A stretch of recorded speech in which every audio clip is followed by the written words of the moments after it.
Here to help me pack? Thanks, but I'll be traveling light. I'm almost finished already, in fact. You're really going to go through with this, then? I am. But before I go, there is one small issue I'd like your assistance with. Well, two, in fact. If it's within my power to help you, I will. It's the children. I refuse to let them share in my disgrace. And if I leave them here, they surely will. Our friendship would see them ostracized forever. But I can't take them with me either. I can think of only one place where they are certain to be safe. Of course. The children would be more than welcome. Thank you, Clive. Lubor! What is it, Ferda? You look pale. There's been a flood in the Velcroy, a damn big one.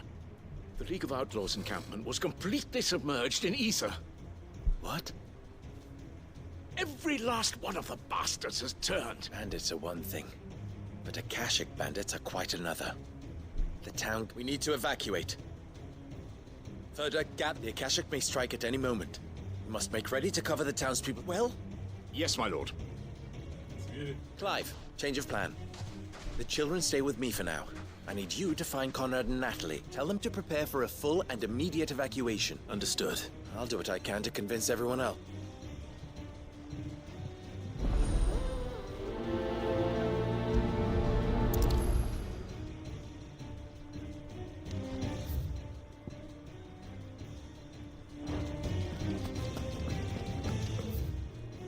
You have to listen to me. They're coming. Why do they always have to make such a fuss outside?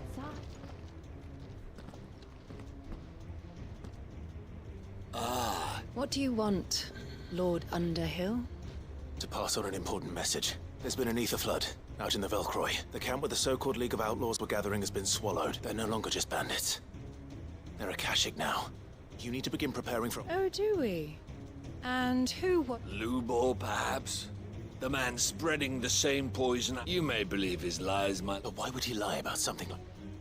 Some twisted attempt at revenge, perhaps. If he had not been unmasked, he may well have been elected our leader. A great honor for one of his kind. One he might well feel aggrieved at having been denied. Lord Underhill, forgive me, but it has become all too evident Lubor cannot be trusted. You may not trust me. If there is any chance that this is true... There isn't. You can now be off with you. You're making a mistake. Come, Clive. If our words will not move them, then we must find another way to help save the town. You're right. Let's speak to Lord Ferda.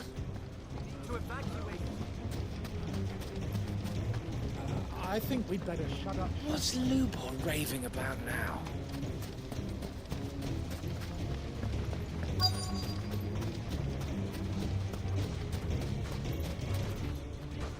Lord Ferda. Sid, what's wrong? I went to warn Conrad and Natalie about the Akashic, but... they wouldn't listen. They've convinced themselves that nothing Lubor says can be trusted.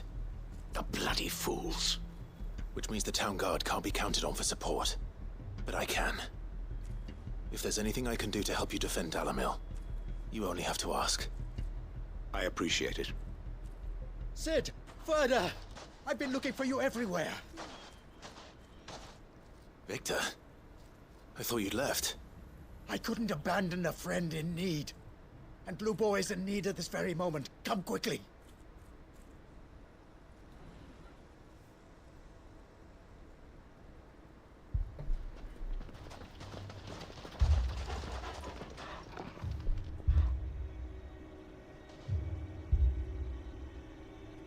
You have to believe me! The Akashic are coming! They don't eat, they don't sleep, they don't tire, and they don't care who they kill. They're unlike anything that's come before. There won't be no parley, no mercy granted! We may have saved the town once, but this is different. I do not ask that you forgive me, but please believe me. If you do not run, you will die. You will all fucking die!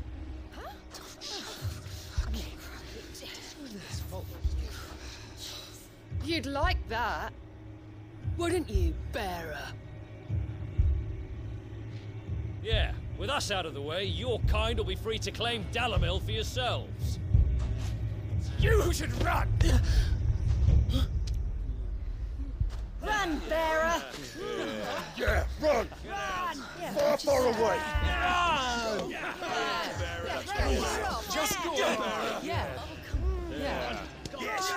Go! Come on, then.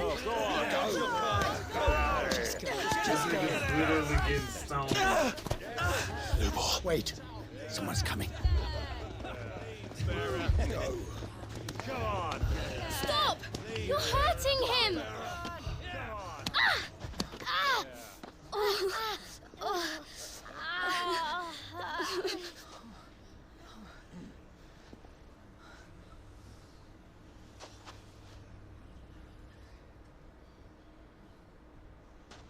What did Lubor ever do to you?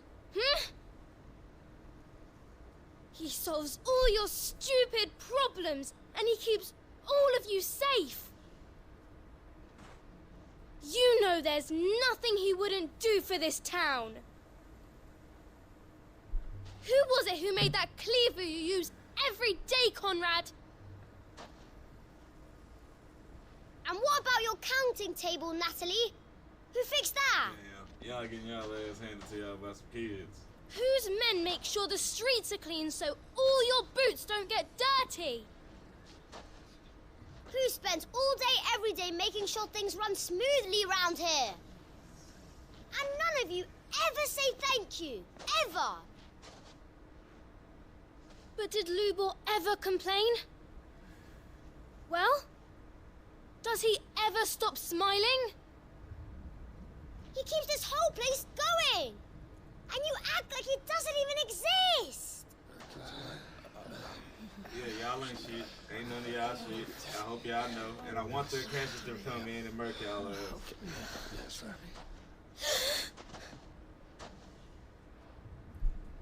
Lubor, we've heard enough. Wait! We will not run. The town guard will not abandon the very place it is sworn to protect. And I will not give up for lost the stores that we labored so hard to fill. Okay, niggas gonna stay and fight. Okay.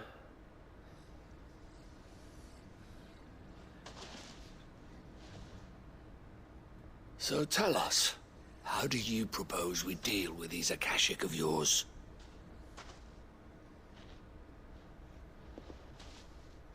We won't run, but we will fight. All right, then.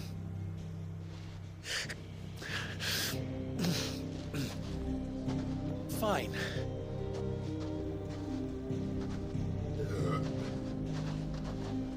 Gather round if you don't want to die.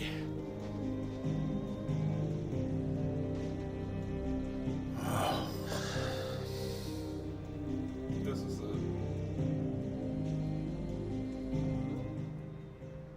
Cause the world fucked up.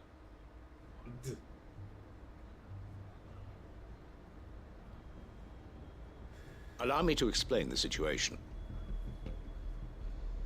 The ether flood occurred near the village of Cheratina, deep in the Velcroy. The place had been abandoned for years, until the League of Outlaws decided to make it their base of operations. Now they're all turned, and if the scouts' reports are correct, heading in this direction. They are mindless monsters, driven only by hate and rage. And they are utterly unpredictable. With the bandits, we at least knew how and where they were likely to attack. When these creatures come, Dalamil will have the bitterest fight it has ever faced on its hands. The town guard will muster at the north gate. The rest of us will take the south. Both forces will provide men to serve as scouts and messengers, ready to spread word of the size and nature of the Akashic force as soon as it is spotted. And as soon as it has been, we will converge on its position and see that it is driven back from Dalamil at all costs. Conrad, can I count on the support of the town guard? Always. I leave the selection and coordination of the messengers in your hands, Victor. And the command of our men in yours, Ferda. If you would both be so kind. Consider it done. As you wish. Natalie, I would ask that you and your people have the townsfolk barricade themselves inside the bathhouse. And tell the merchant not to waste time securing anything beside the essentials. Preserving life is our one and only concern. As long as we survive, it doesn't matter what trinkets we might lose. Our riches can be regained. And if anyone doubts that, let it be known that the Briar's Kiss stands ready to cover any losses. Very well. I shall tell them. Where do I fit into this plan? Where else but the most perilous place of all? I would like you to travel to the home of our erstwhile League of Outlaws, Cheratina itself. Main host is most likely still there, and Dalimil will not be safe until it is eradicated, root and branch. A little gardening. How pleasant. I doubt it. I have a feeling these weeds will be particularly stubborn. Luckily, so am I. So you are. All right then, we all know what we have to do. Now it's simply a matter of doing it. For Dalimil.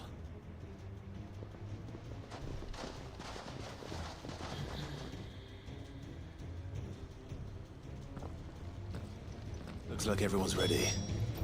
I'd better not keep them waiting.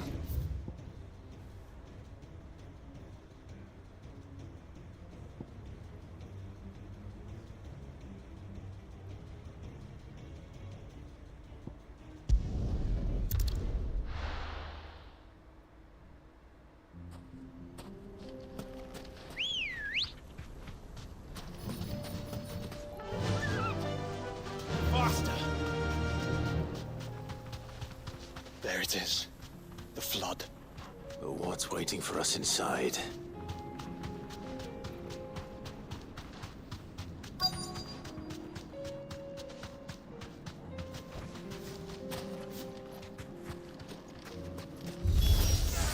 We can't leave a single one alive. Get him!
The League is disbanded.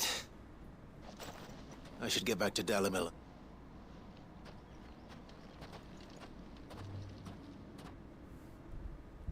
And as always, shout out to everybody tuned in. I'll see y'all on Twitter and shit. I appreciate y'all tuning in. Hope y'all doing good.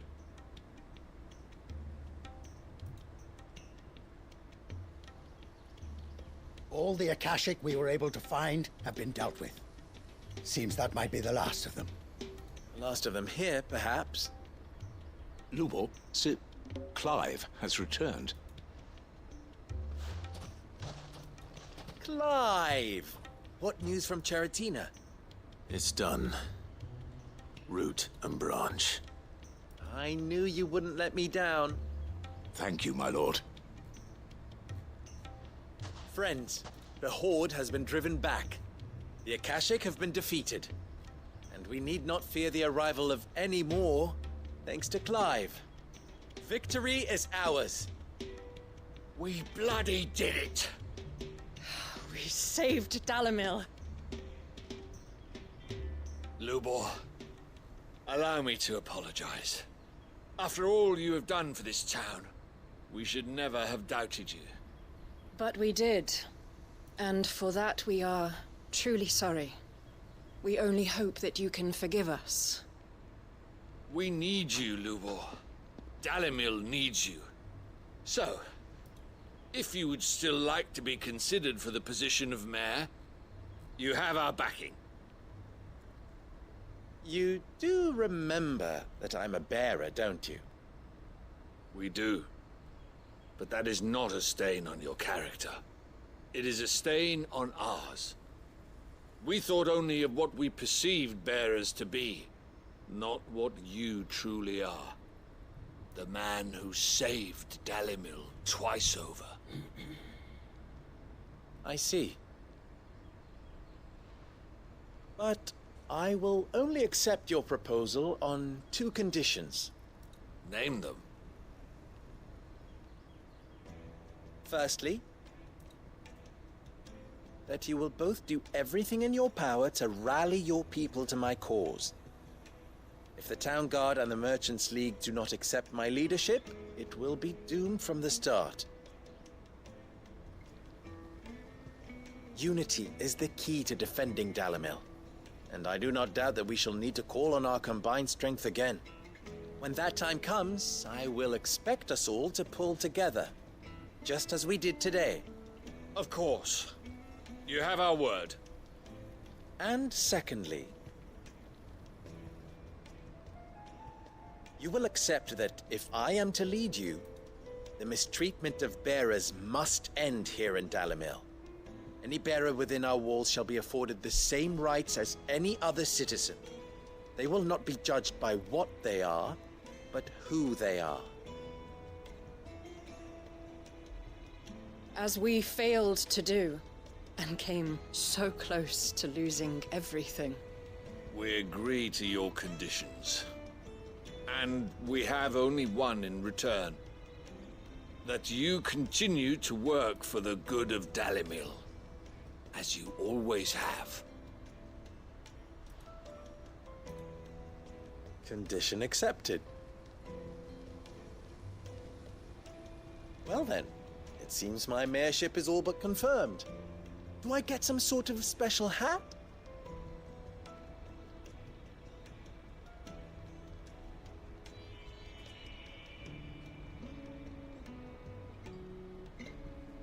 How fickle fate can be. Not so long ago, I had resigned myself to leaving Dalamil in disgrace.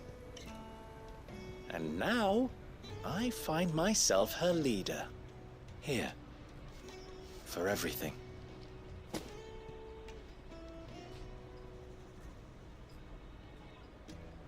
Lubor. About the children. Fear not. You are, of course, relieved of your responsibility. I would sooner face another horde of Akashic than see them brought up as outlaws. I'll make sure they're safe here. I don't doubt that you will. And not just the children, but everyone in Dalamil. I'll do my best. Can't have all your hard work going to waste.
this the scraps you were after?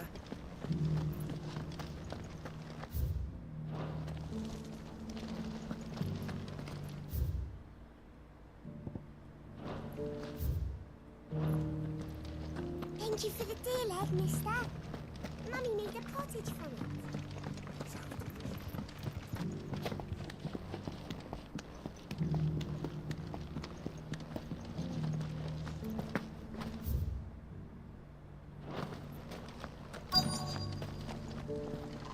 The bearer of the burning quill is within, my lord. Ah.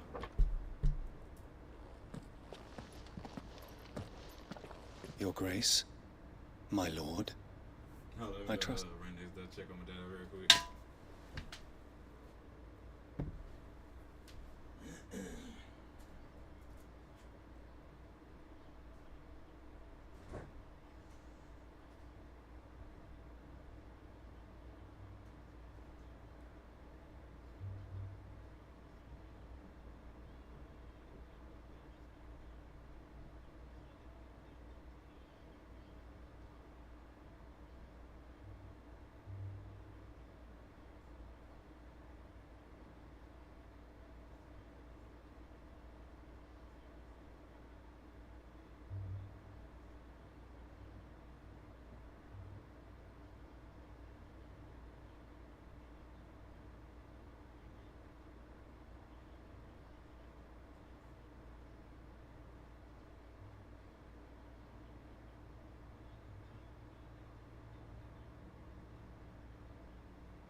did not mean to be out there long. Okay.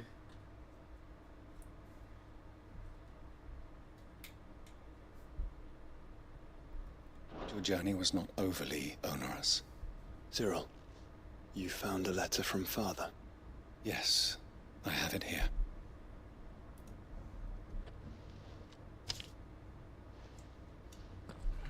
If you would do us the honor, my lord.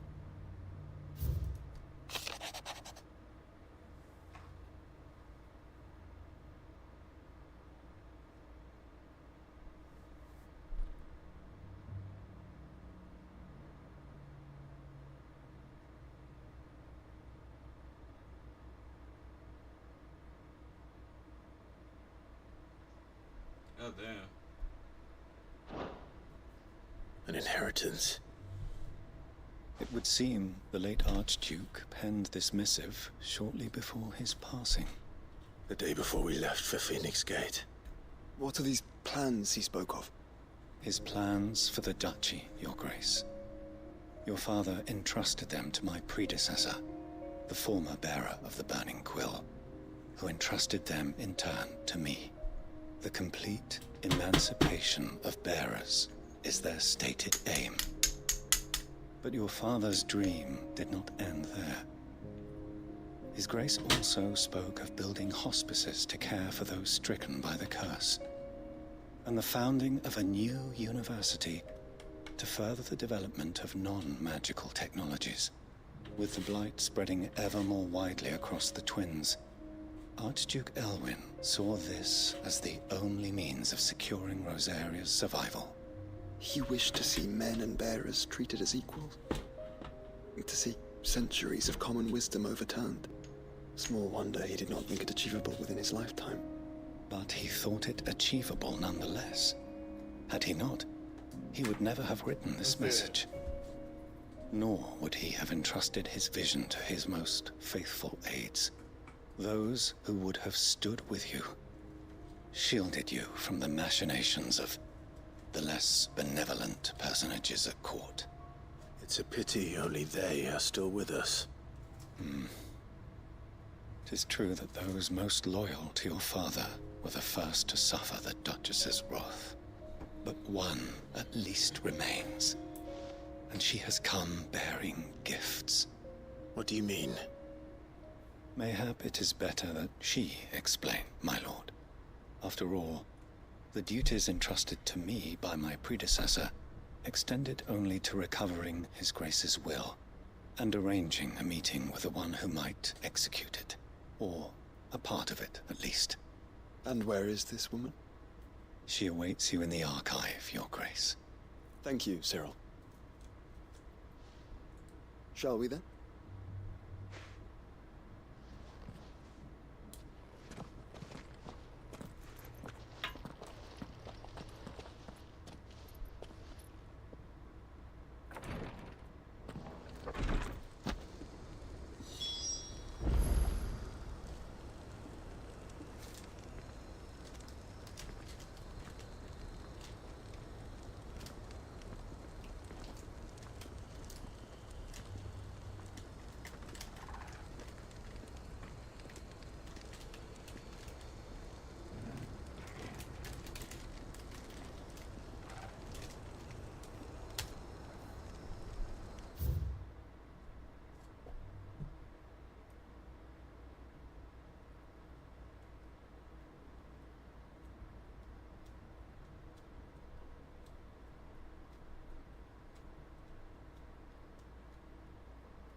My lord, Your Grace.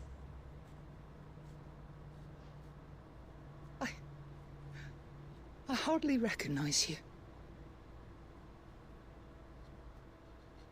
I am Goditha, retainer of House Rosfield, loyal servant to the Phoenix and his shields. Your father, the Archduke Elwyn, entrusted me with the delivery of a gift. I only hope you can forgive my tardiness in bringing it to you. Lift up your head, Lady Goditha. You have our gratitude for your service to our house and to our father. I merely did my duty, as any proud Rosarian would. My lady, perhaps you could explain a little more. What exactly is the gift you bring? As I'm sure you know, it has long been the custom for the children of House Rosfield to be presented with certain keepsakes upon their coming of age. Indeed it has. Our father often spoke of the day when our turn would come. And had he lived to see it, he would have presented you with the treasures I bear. Matching armbands for you both. Alas, he did not live. Indeed, he was taken from us even before they could be completed. He had intended to claim the Heartstone with which each armband was to be finished himself, but it was not to be. So we gotta finish him?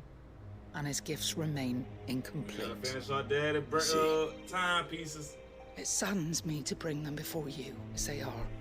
It was your father's wish that you be presented with the finished art, but with his grace long since gone, and the stone left unclaimed. You are grown men now, and while I would not presume to insist upon your claiming the Heartstone in his stead, I know that nothing would have pleased him more than for you to do so. Thank you, Lady Goditha. What say you, Clive? What else? Of course, my lady. May our father's will be done. Oh, I am much obliged. Do you know where we might find this Heartstone, my lady? I do. Though it may be a matter of a good deal more than simply happening upon it. It is found in the bellies of elder griffins, you see. We do at least know where to find one. A certain specimen has made its nest in Titan's Wake, not far from here. A certain specimen? You are most perceptive, Your Grace. In answer to your unspoken question, yes. In fact, this is the very same beast your father meant to slay. I have been tracking its movements since you were but a boy. Were you to slay it in his stead, as men of House Rosfield, it would surely make your father proud. What say you, Joshua? What else?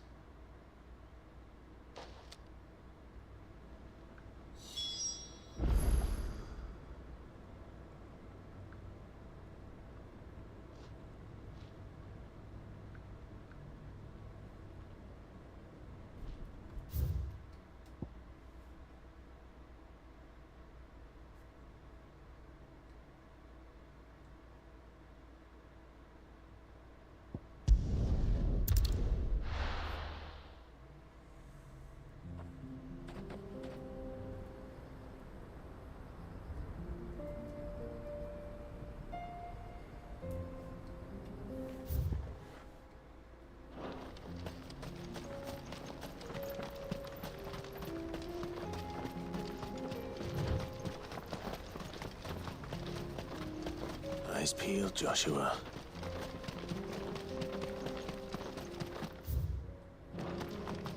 Wait. Oh shit. Can I go to this through here?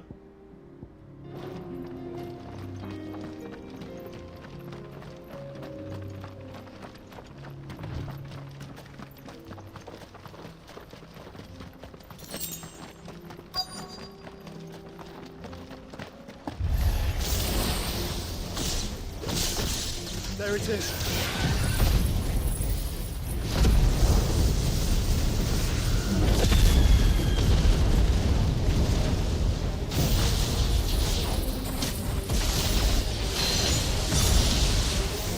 For House Rosfield.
Is this the Heartstone?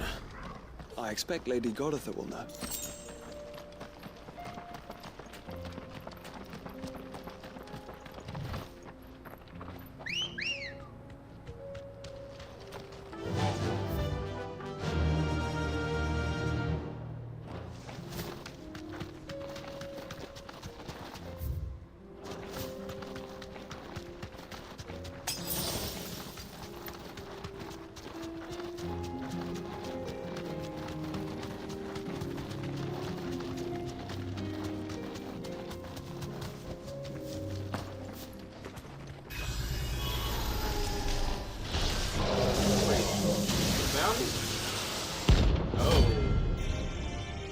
I was not ready for this. Let's go. Another of your friends, Ultima. If it's me you want, I'm right here.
Don't come back.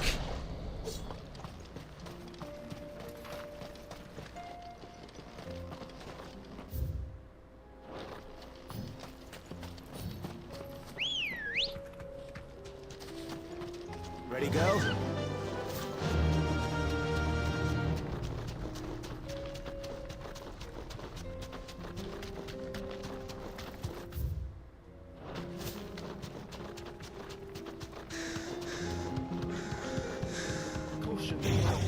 Time to fight.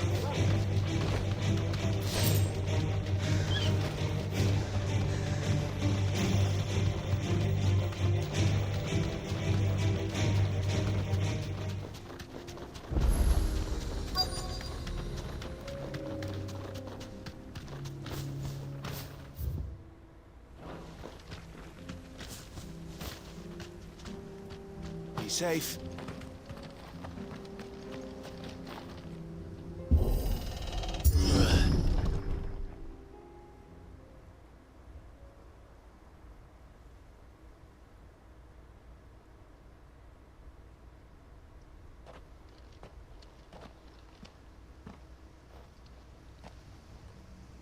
Oh no.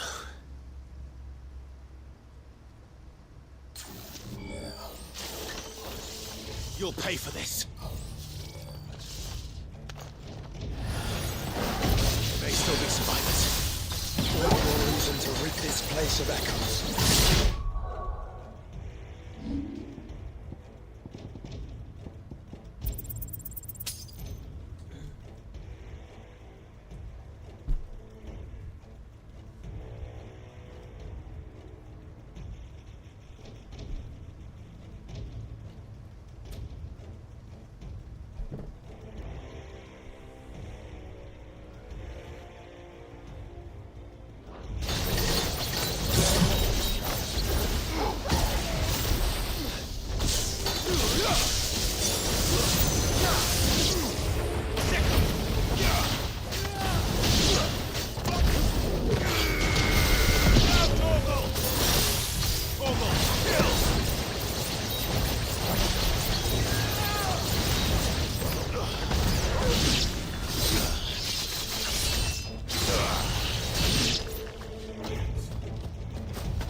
That thing is.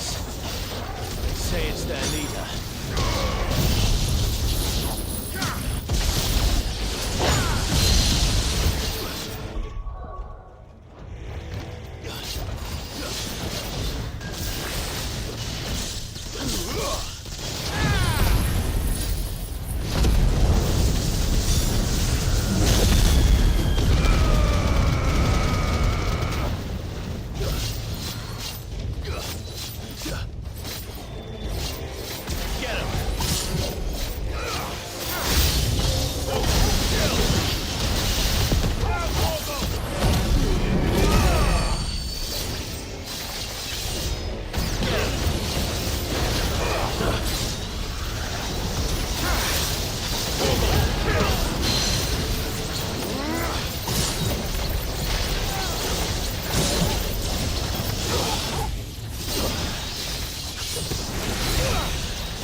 Should have stayed in the past.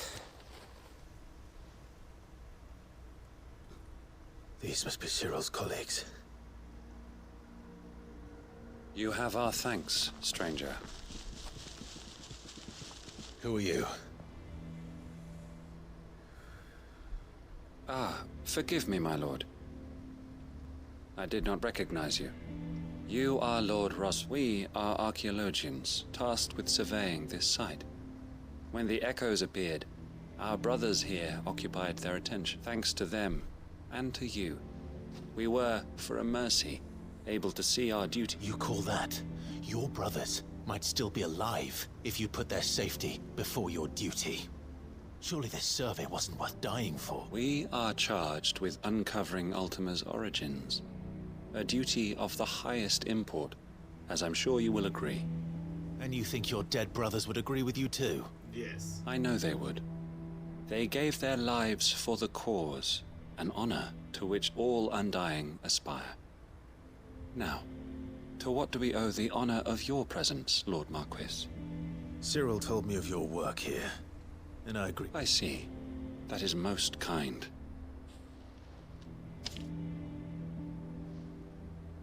May the Firebird's flame burn ever in your heart, as it does in ours.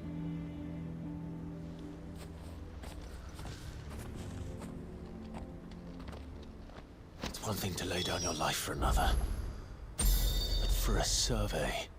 Forgive them, Clive. The Undying live by a very different creed, and nothing we say will change that. Come. Let us deliver their findings to Cyril, that their deaths might not be in vain.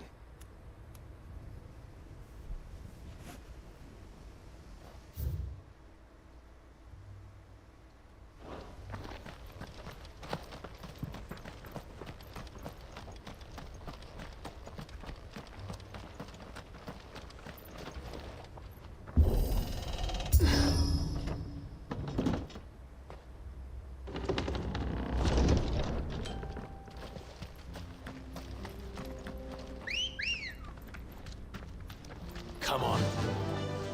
Fly, Ambrosia.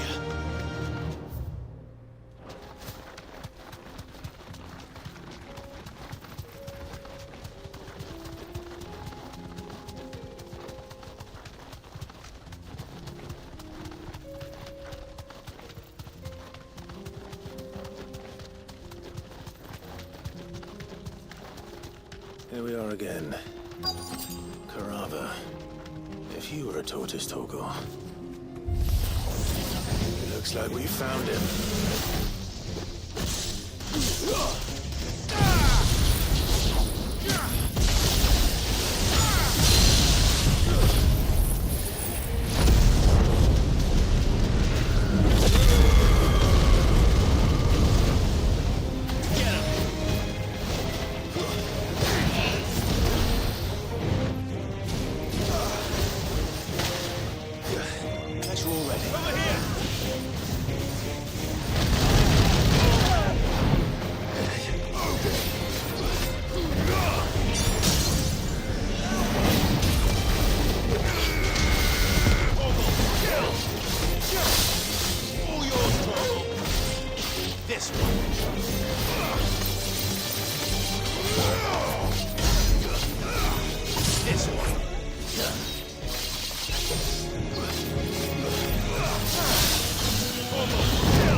I better get these materials to Mid so she can finish her prototype.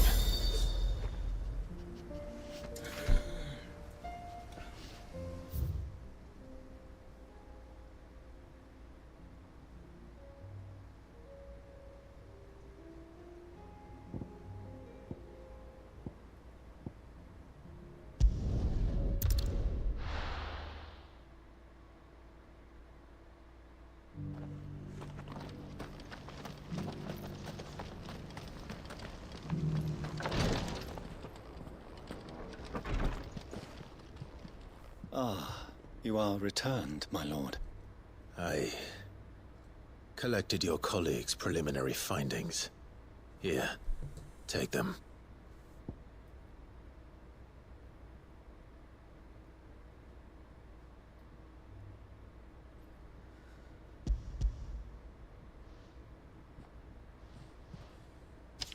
My thanks.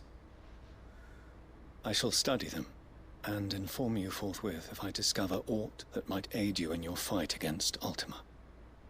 Cyril, your survey party suffered several losses in Kratov.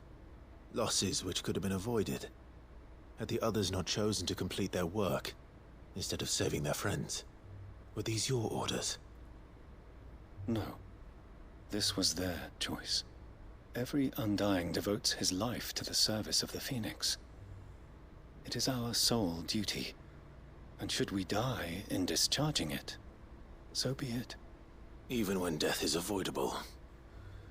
My lord, I fear that this is not a point over which it would be fruitful to argue.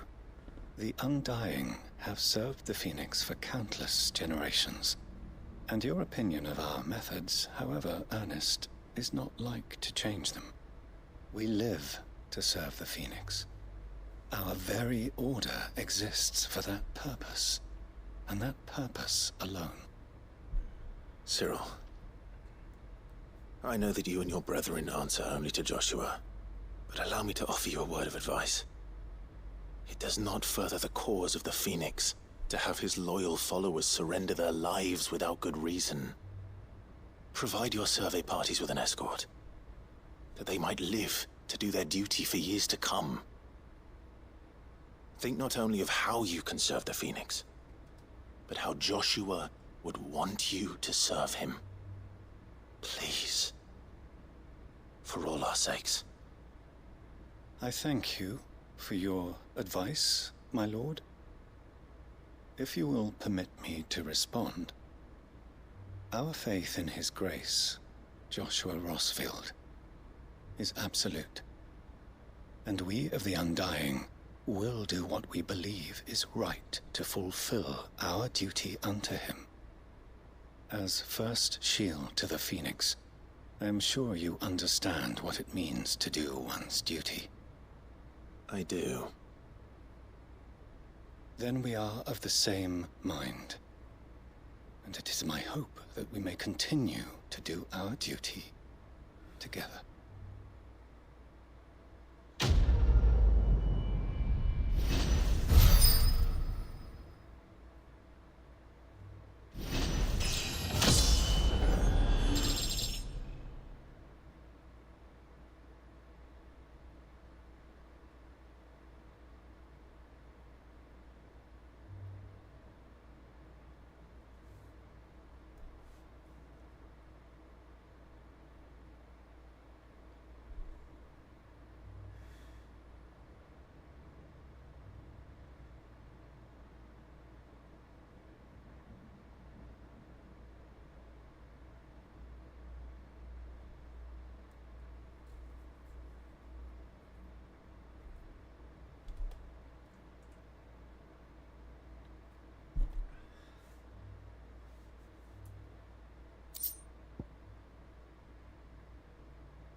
Oh, that was me returning the shit. Lord Marquis? What is it, sir? One of our brethren lately journeyed across the strait in order to pursue a new avenue of inquiry. He sent an owl some while ago, but we have heard naught from him since.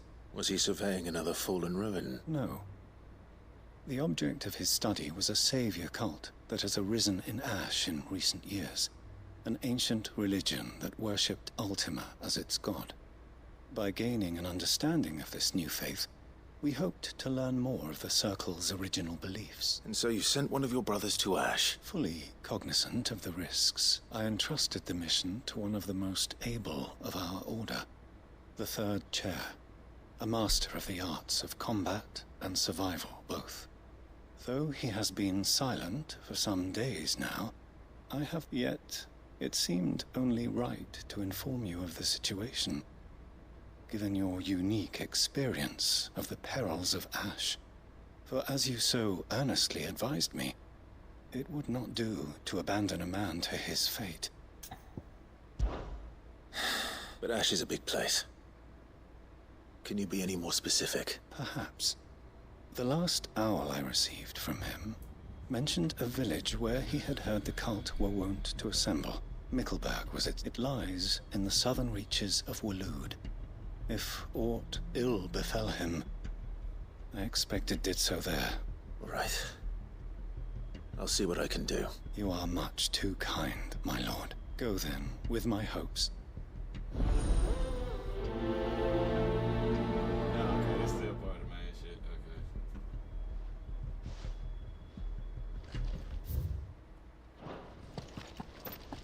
Okay. If this new faith really is an offshoot of the Circle of Malleus, then...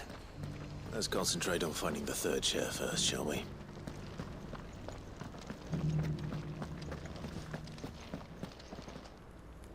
Oh, thank the Griffin is slain then. And the Heartstone claimed.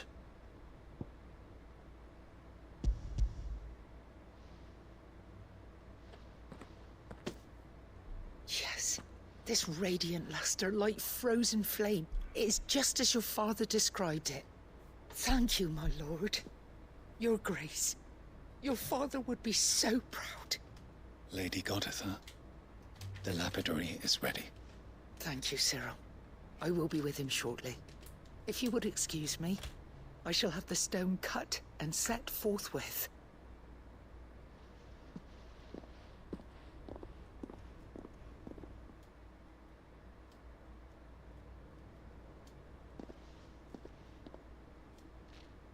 The armbands are complete. Pray, take them. They are yours, after all. Heartstone is harder and more enduring than garnet, or even ruby. It symbolizes unwavering will and devotion, and the graven vines encircling the stone represent the unbreakable bonds between you. It's a message. Father knew we had enemies both inside and outside the duchy. Enemies who would thwart his vision. Only with unwavering devotion would it ever be realized. And only if we stood together, as Phoenix and Shield, as brothers in arms. Only then might those enemies be overcome. Indeed. His Grace knew the enormity of the task he would entrust to you, his heirs. But this was more than just a message. It was a promise. That he would always be with you. Thank you, Lady Goditha, for remaining the steadfast custodian of our father's will. Forgive me, my lady, but there is something I don't quite understand. The Undying told me that after Father died, Mother claimed all of the ducal treasures for her own. Even if the armbands were incomplete, she would surely not have overlooked them. So, how were you able to keep them from her? Because I was the keeper of the vault.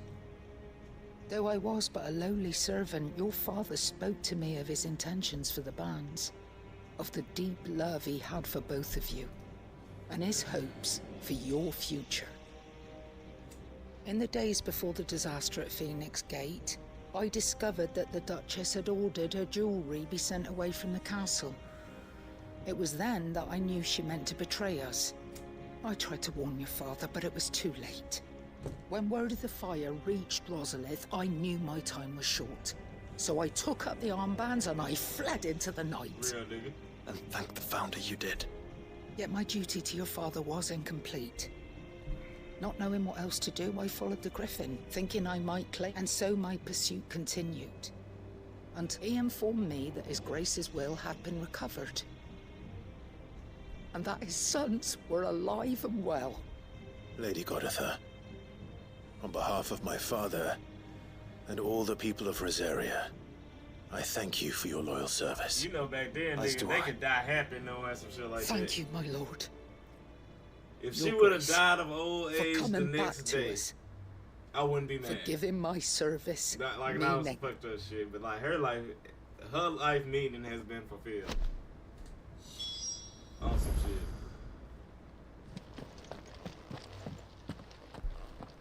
The bands suit you well. It must be gratifying to finally receive the inheritance that was denied you for so long. It is. And we thank you for the part you played, Cyril. If you would permit me to play my part a little longer, might I suggest that you make your way to your father's memorial atop Hawk's Cry Cliff? Let him see that you have received his blessing, and that his vision lives on in you. I suppose it would be churlish not to. What do you say, Clive? Shall we pay Father a visit? I think we should. I was hoping to be able to offer him my thanks before we left for Origin.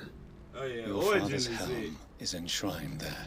Origin gotta be It has it. been since That's the point of no the day return. we recovered it from Phoenix Gate.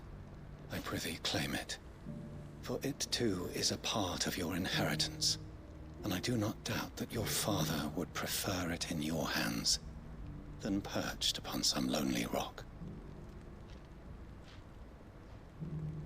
Thank you, Cyril.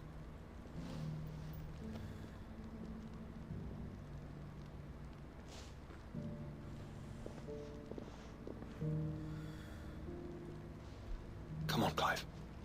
He's waiting.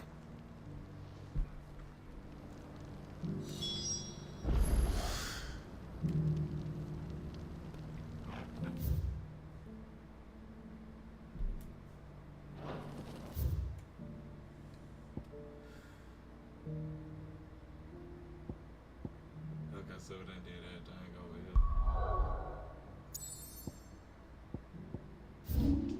Oh, okay, I can go there.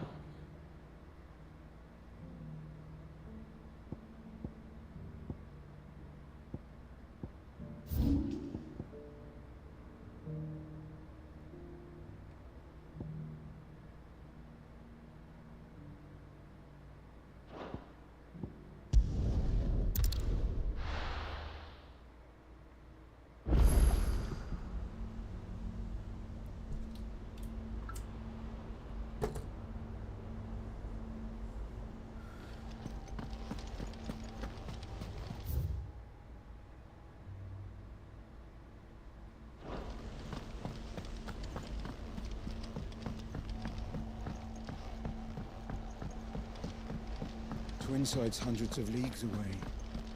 That'd mean the crystal... How are you doing? Anything catch your eye? Okay, so this alright. I only gotta do that. Always something in there. How may I help you today, Clive? Come to claim your just desserts? All yours. All done?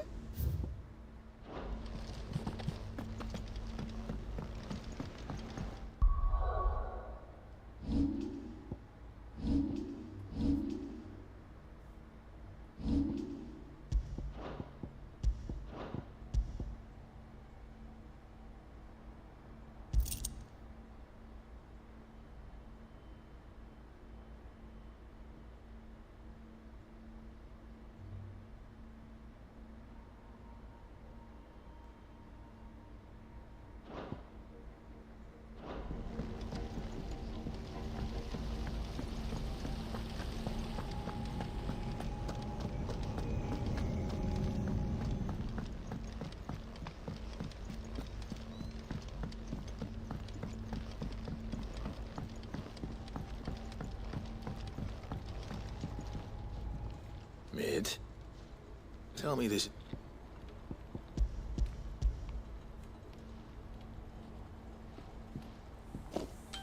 Aw, you make it sound like I asked you to save the world or something. Tell me. It's most of what I need. After you left, I went over the figures again, and I realised I'd forgotten a 1, and a 0, and a cogwheel. Just a tiny one. Gears that small are a bastard to make, and I may have lost the one Blackthorn spent a fortnight toiling over. Wait, the children. When they took apart your scales, there was a tiny brass gear. Now that I think about it, they didn't use it. The young'uns? But why would they... I'll keep working on the model.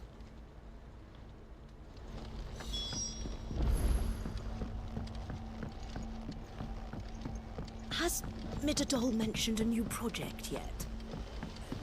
Not exactly. Sid!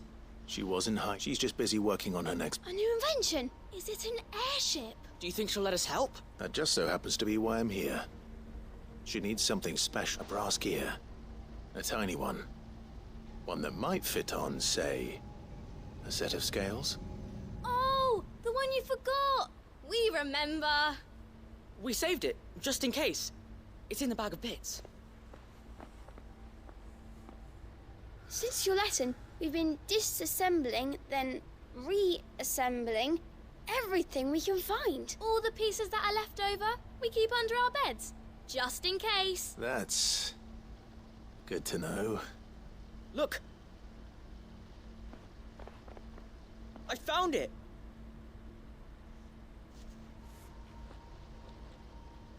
Is that all? Just the gear? We have more parts if Mid needs them. That's all for now. But I'll let Mid know about you. Thanks, Sid.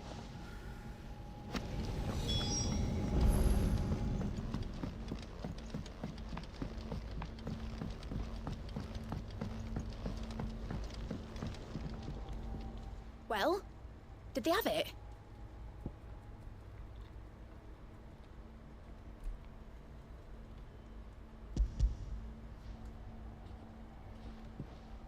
They did.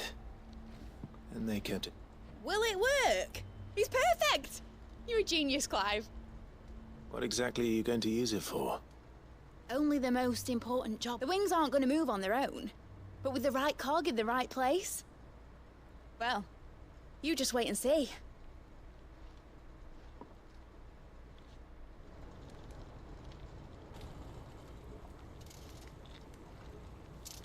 That should do it.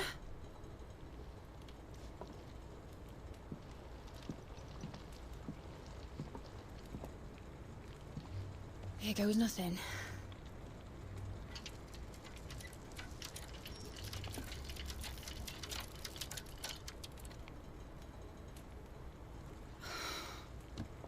Titan's tits.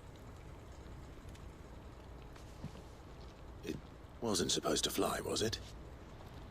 Of course it was supposed to fly. Wouldn't be much of an airship if it didn't. Honestly, these bloody engines are driving me mad. I was so sure this would be the day she soared. The Mithril engine was made to make dreams come true.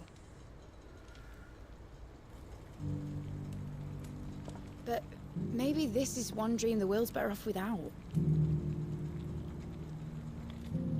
Show folk how to take flying. It won't be long till they're raining death down on each other. People will lose their homes. Children, their mums and their dads. Like I lost mine. I'm sorry. So am I, Clive. So am I. Sorry that I have to choose. Do I follow my head, or do I follow my heart?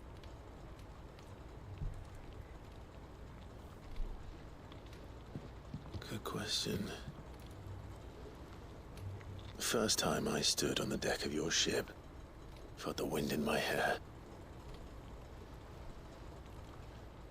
It was like I was flying. But imagine how it would feel to actually do it. My dad always said there were two ways of living life. Chasing a dream or shuffling to your grave. And he were right. Right about a lot of things. Not that I like to admit it. People need dreams to chase. Especially in a world like this.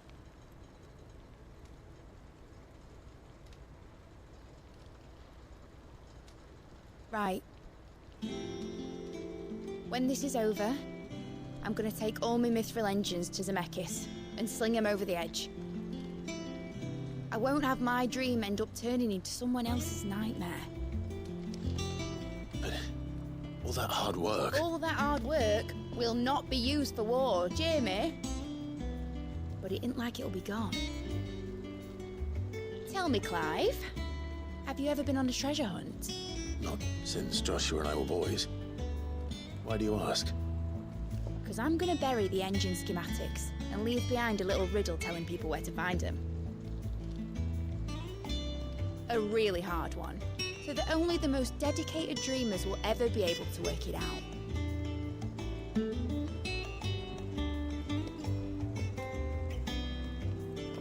Ooh, I can picture it now. Some daft general squinting at the words with a gormless expression on his mug. Like that one, yeah. Right.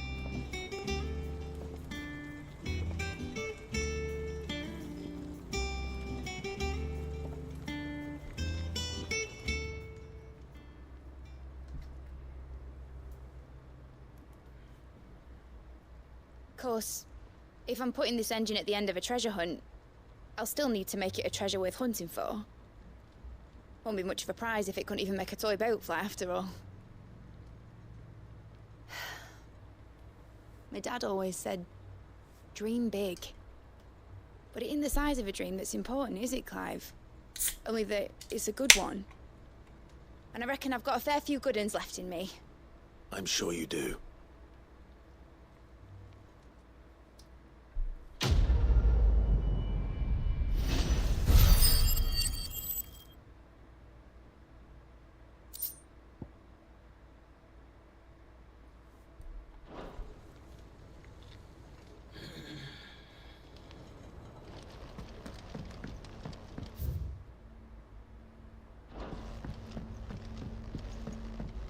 Has Midadol mentioned a new project yet? Not exactly.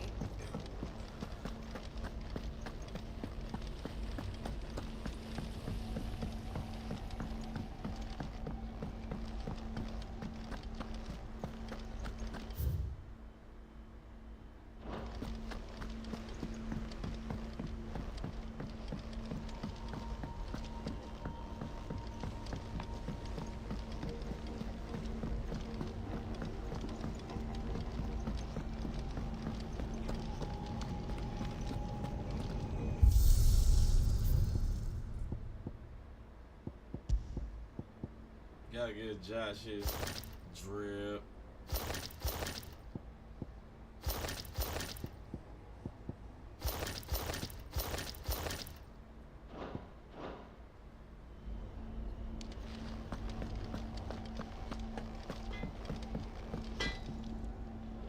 Yep.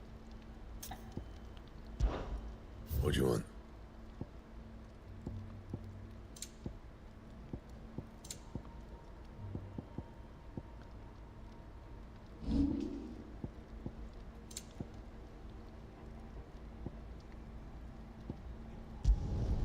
Yeah, that should do you.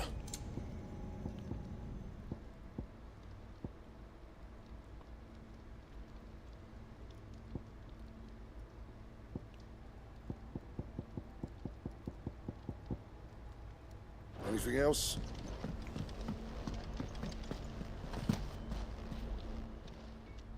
Still alive, are you? Go on then. It'd better all be here. You're rubbing me blind, you know. You'll not find a better price than that. It'd better all be here.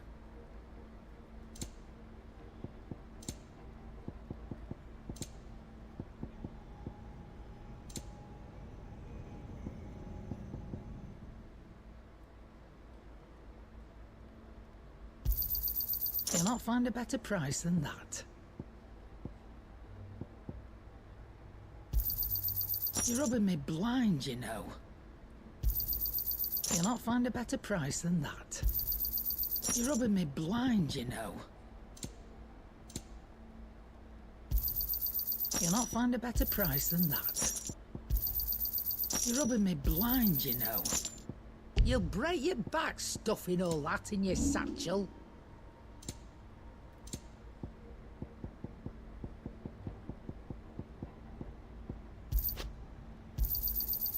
I reckon I can find a buyer. You got out else? I'll be thankful you got that much. You got out else? I'll be thankful you got that much.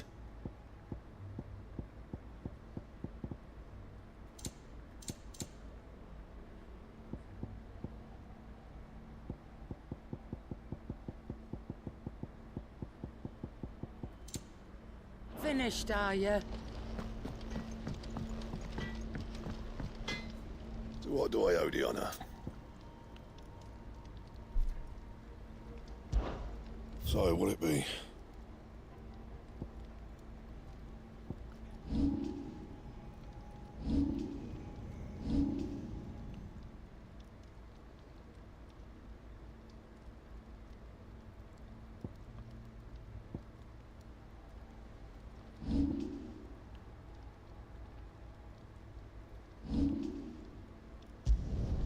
You can thank me later.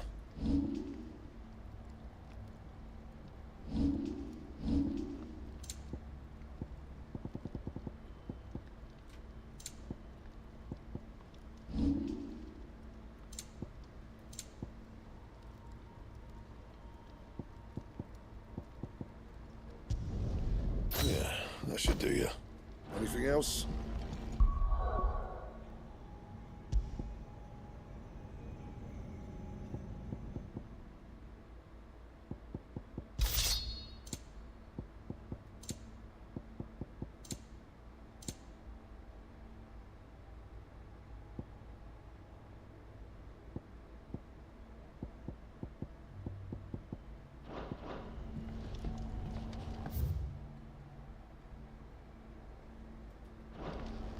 First the skies. Then the crystal. What next? The advent of the great Krieger herself.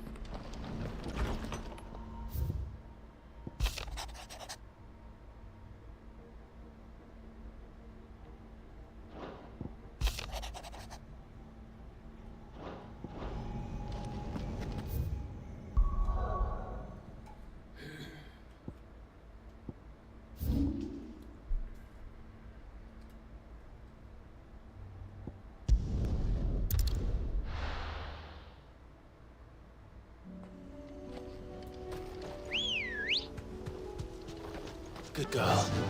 Run like the wind. Unwavering will and an unbreakable bond. Do you really think we're strong enough? Save the world? Of course. To have overcome Father's political enemies. Of that, less certain. Especially knowing what we know now. What Mother was truly capable of. But perhaps these bands would have helped. Knowing he was with us would have made all the difference. It's just back there.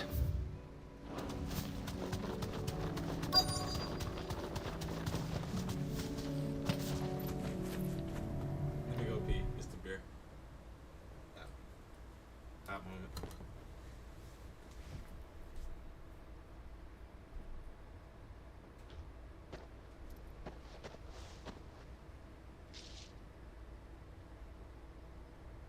Father always fought for what he believed was right. It wasn't until that night at Phoenix Gate that I realized I had never fought for anything. I always had someone else to do the fighting for me.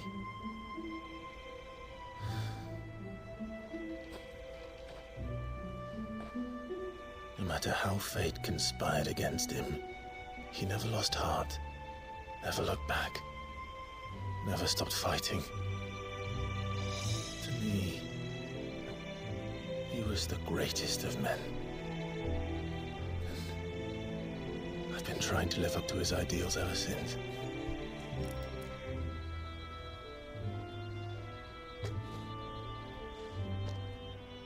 We all have, Clive. We all have. And we'll keep trying. Because that's what he would have wanted. What he would have done himself. Even if it meant standing against the very gods in the heavens. I shall be borrowing this, Father, if I may. That you might watch over us as we follow in your footsteps.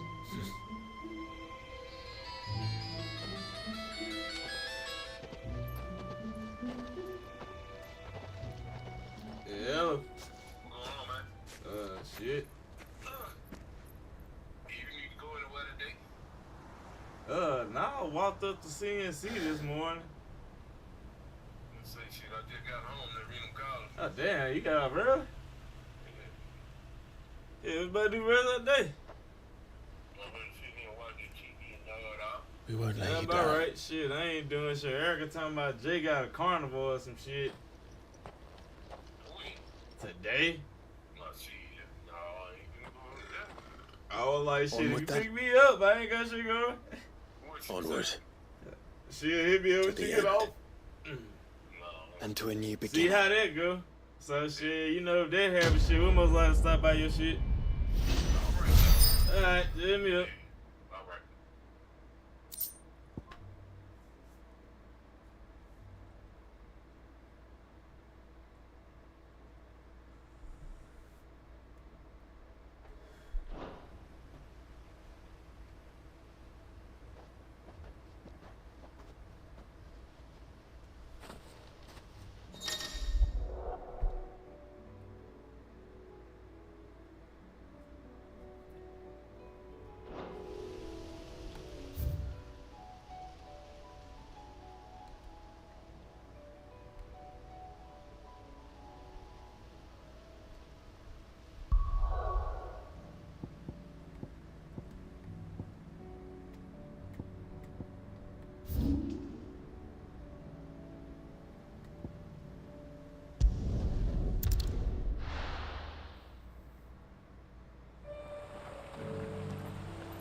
journey to ride from here.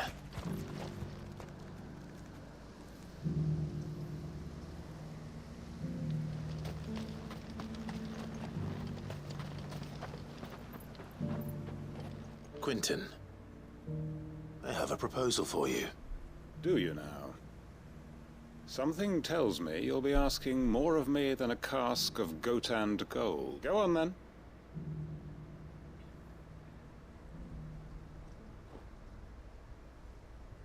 Hey, that's so it kind of look like my shit. You'd have me convince the chiefs and chamberlains of the realm that they should simply swallow their pride and do the one thing that has proved impossible for thousands of years. Was there anything else? Perhaps I can fetch you a meat pie as well. I know it's a lot to ask, but I can think of none better suited to the role. And you'd have me give up what little I have left to do it. I told you, Clive. The people of Lostwing are my family, and I cannot abandon them. You'll have to find someone else. I'm sorry to hear that. So am I. And why might that be? What he's asking. How's it any different to what you've done so far? They want you to speak for those who can't speak for themselves. That's what you do best. If it's the vineyard you're worried about, we'll see that the grapes are picked and the tons filled. You know we will. It's not that. Then what is it? You said yourself we're family. Don't you trust us? You know that's not what I'm... Then what are you saying? That only we are worth saving? Why turn your back on everyone else? You convinced us we could build new lives for ourselves, and if you can do that, who's to say you couldn't convince the entire realm? A stirring argument. I fear that any rejoinder I make might fall somewhat flat by comparison. So you'll join us? Where do you need me? Field Marshal Havel will want to speak with you in person. He's currently in Port Isolde. I can arrange for a party of Cursebreakers to accompany you there. That would be very much appreciated. I hear the roads are far from safe these days. Hopefully not for long. My uncle will want to know that his plan is taking shape.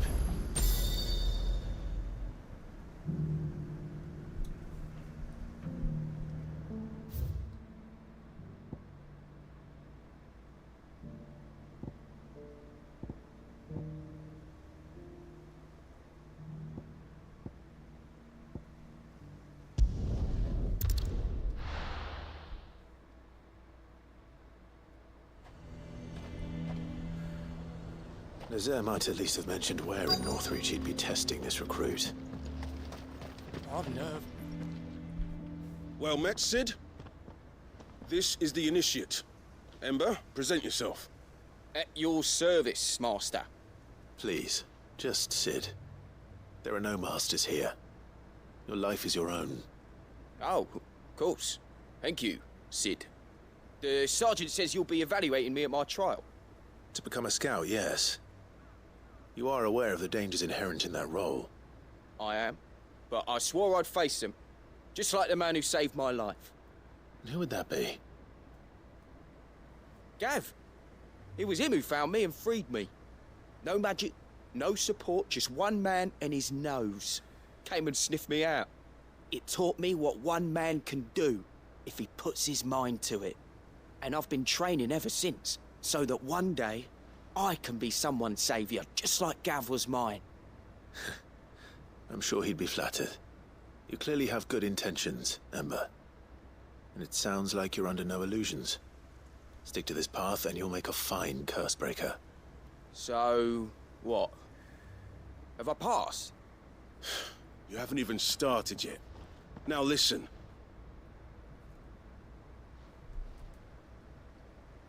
Not far from here is an Imperial lookout, Eastwatch. The guards there record all their sightings in a logbook. You are to find it and bring it here. And bring it here, right. Anything else? No. Sneaking into a heavily guarded Imperial outpost and stealing the logbook would be quite sufficient. You'll need to assess the situation, determine a point of entry, create a distraction and effect an escape, all without being discovered and thrown into an Imperial oubliette. Ember, Gav isn't our best scout because he can do everything. It's essential that you know your limits. Know my limits, right. I won't let you down.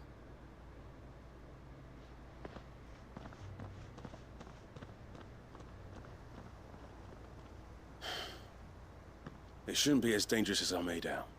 But keep a weather eye on him all the same, would you? On my way. All right, Ember. Impress me.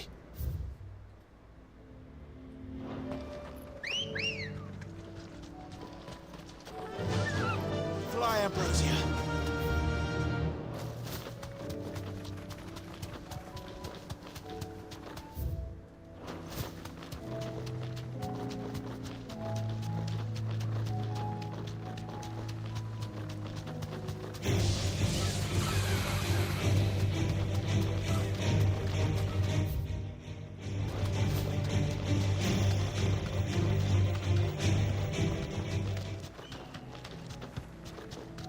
These are clean kills. Perhaps young Ember really is ready. Or maybe not.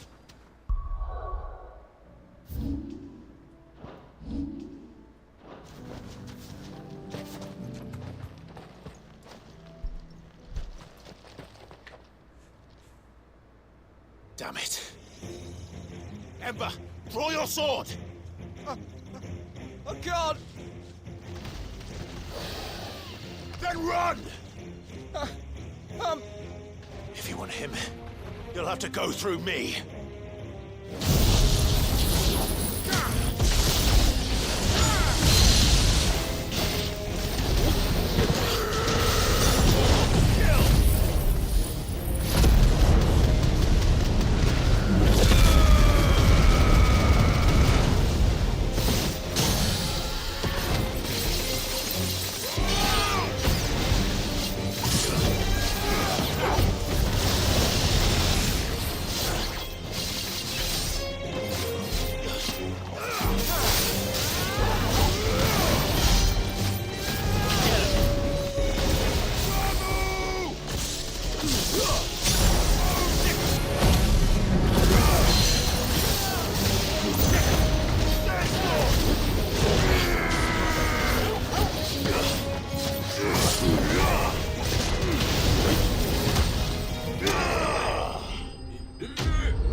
Check out the rest of them bounties to get these old OP ass armors.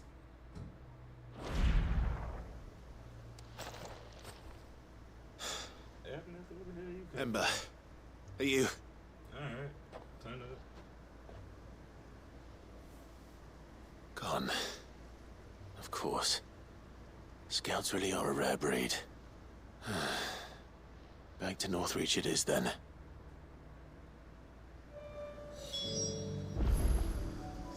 So random. I don't know. Yeah, y'all came. Yeah, my dog randomly came and was like, what the fuck is knocking on my damn chair? Why are you staring at me like that?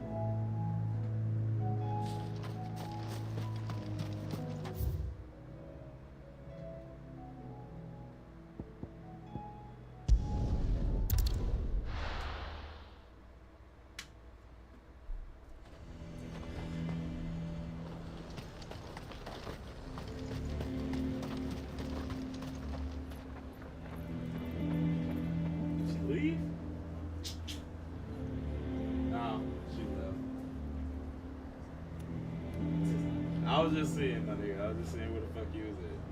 It's a bad pit. God damn it. You can go back now. We got you. No, I was giving you a thumbs up. My bad. I didn't expect you back so soon. Where is Ember? How did he fare? I thought I'd find him with you. He must have fled. Are you scared to I followed him to Eastwatch, where I found him being set upon by a wild Avis. He was just standing there.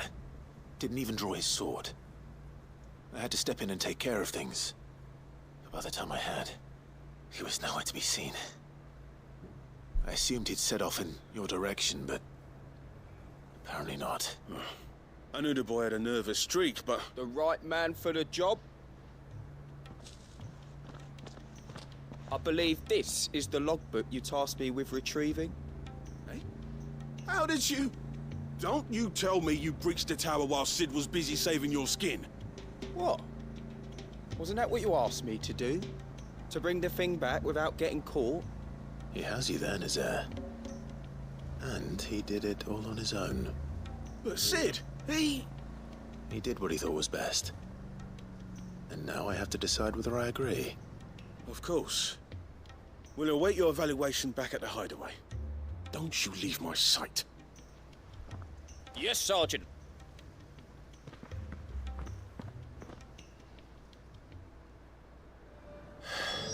This won't be an easy decision.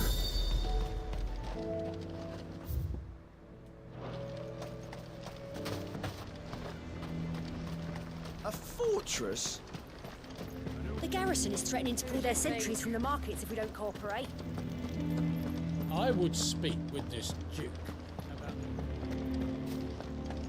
Saw the captain just now. He was wearing his uniform. Your town needs you. I need you. The Duke would have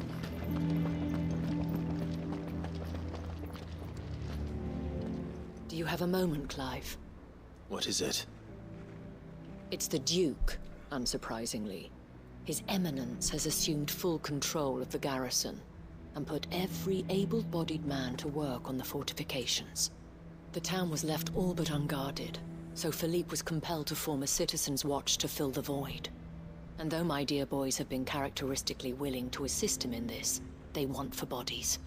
So I was wondering if you would lend them your strength, that the people of Northreach might sleep easier, if only for a few nights. Of course. Whatever you need. Thank you, Clive. What would I do without you? Philippe told me he had men stationed at... Where can I find the mistress of this establishment? Here, my lady. To whom do I have the pleasure of speaking? My name is Sabine, and it is my displeasure to be the daughter of the Duke of Oriflamme, who I understand is causing you and your town no small amount of trouble. I wish to speak to you about what might be done. Very well. Let us speak. I trust you'll forgive me, Clive. Absolutely. Our conversation can wait. Please, proceed. As you know, my father is a most overbearing and supercilious man, and I join you in objecting to his every action. Indeed, I owe you my thanks for continuing to argue against his reckless plans. Yet I fear he is not one to be swayed by reason. No. He must be made to face the consequences of his actions. And who would make him do this? I would. Myself and several other like-minded individuals. Were you to join us, we would surely have the strength to drive him from Northreach for good. Does that not seem a trifle... drastic? Drastic action is precisely what is called for. Unless you are content to see your people downtrodden and dispossessed. My father would have it that citizens exist only to serve the Empire. That they should be forced to make every sacrifice to ensure her revival. But he is wrong. It is not the people who must serve the Empire, but the Empire who must serve her people. He's always been like this. Scornful of the opinions of anyone he judged beneath him. But he cannot be allowed to ride roughshod over the common folk any longer. We must fight him. By all possible means. Fight him? No. My purpose is to quell the tension in Northreach, not to stoke it. Respectfully, my lady. Our only chance of saving this town depends upon every one of us uniting against our common enemy. Your father and his followers included. While I understand your frustrations, I cling to the hope that he may yet be won round. False hope, I assure you. But I see that your mind is made up. I shall bother you no longer. if you will extend me the same courtesy. I bid you good day. She certainly has spirit. Indeed. But unfortunately for us, that spirit is only likely to harden the Duke's resolve, which may be enough to seal the fate of this town. Not that she cares. This is all about her and her father. Families. I'm sorry, where were we? Ah, yes. I was about to tell you of Philippe's plans for the town watch, but perhaps it's better that you heard them from him. I believe he's in the market, if you'd be so kind as to seek him out. Right away. It's just a pity I cannot join you. I'd like to see the two of you in action together.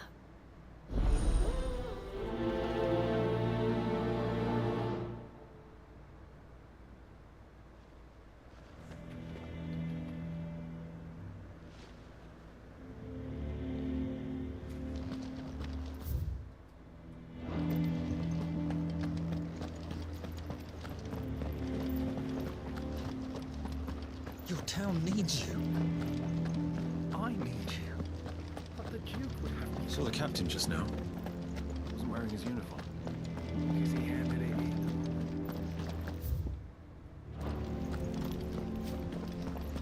What does the dame have to say about all this, I wonder? Surely. So you are content to abandon the... Please, I beseech you. If you are a true son of Northreach, you must fight to defend your home. That's exactly what I am doing, milady. Or trying to, at least. The land is crawling with fiends, and someone has to keep watch. Even when our true enemy is hiding in the garrison? Fine. You're not the only able-bodied man in Northreach. Thank you so much for your help.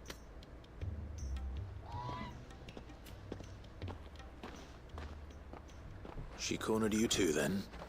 Could hardly get a word in edgeways. Like father, like daughter, eh? She made an uninvited appearance at the Vale earlier, hoping to convince the Dame to join her in fomenting rebellion. I bet that went well. Her ladyship seems to have a way with people. Anyway, what brings you here? Our mutual friend thought you might welcome some help. Oh, she did she? Right as always. In fact, you're just the man. We've had some reports, you see. Sightings of, you know what. They're back. Seems that way. All over, too. We haven't been able to confirm anything yet, but if you're willing, you could go and see what's what. Right. Where should I look? You know Grieger's Weep? One of the sightings places them somewhere on its shores. I'm on my way. Thank you, Clive. I'll look into one of the other sightings. Let's rendezvous back here later.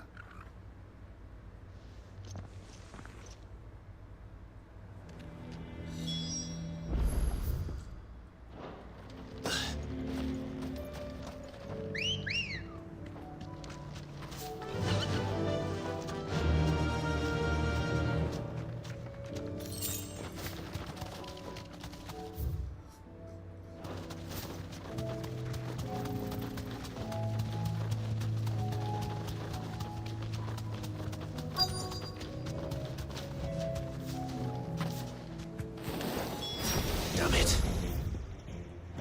The reports were true. I need to stop them before they get to the town.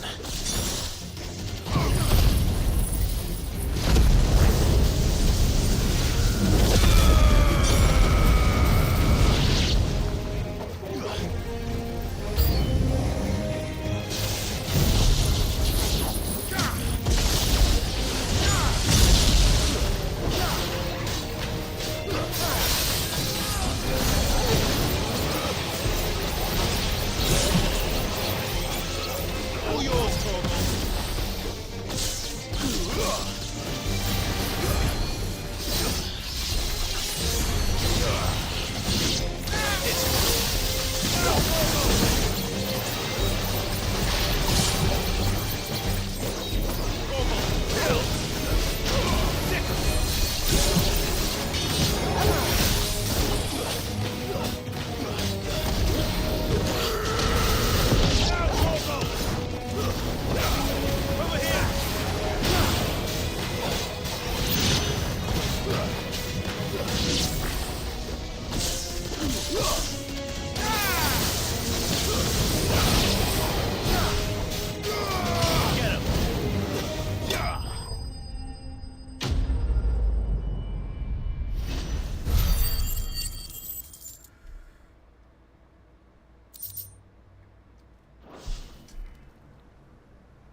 Call that... Clive! It's me! Are you alright? I am. I dispatched the few that I found, though. Well, there's something, I suppose. But what were they doing south of town? They all came from the north last time. We might be able to fend off an attack from one side or the other. Do you have eyes in the north? Some. I should probably go and have a look, though, just to be sure.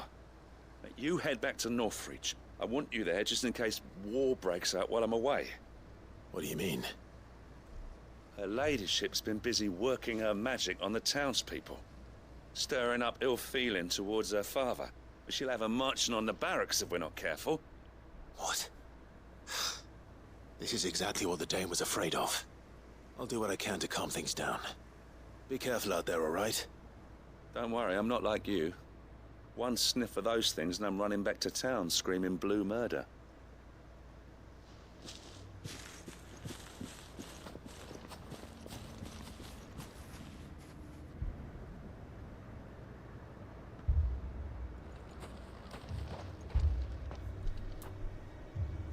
Do you not see, Father? The people of Northreach have given enough, and only a fool would ask for more. Listen to me, Sabine. Where would our people be without their country, hmm? The Empire is their sword and their shield. It is she that ensures they can live without fear. And now she teeters on the brink. Without their sword, how will the people fight? Without their shield, how will they protect their kin? Can the unarmed stand against the advancing hordes? No. But there is yet hope. A new shield, a new sword. A new empire.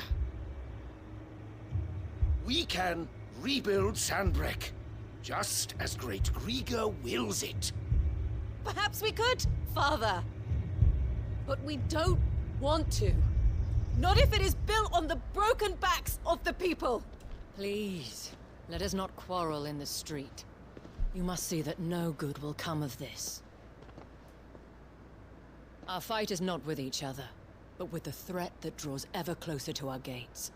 A threat that your sword has yet to rid us of, Your Eminence. You will hold your tongue, whore! You may have filled my daughter's head with your heresy, but I will not be corrupted. Corrupted? Your daughter's opinions are her own, as you would know if you had ever deigned to listen to her. At least I hope they are your opinions, and not posturing born of a family feud.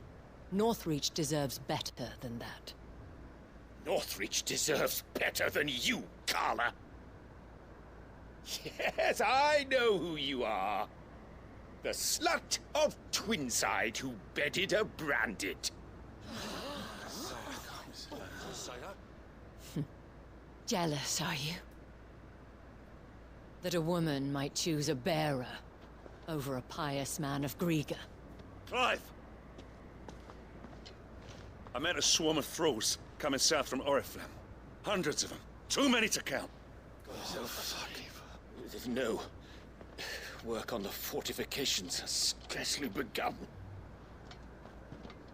We will retreat to Caernarvon and there make our stand. Did you hear me? That was an order! While this is but a heartfelt plea, let us make our stand here and protect our homes. Protect those that we love. Together, for Northreach!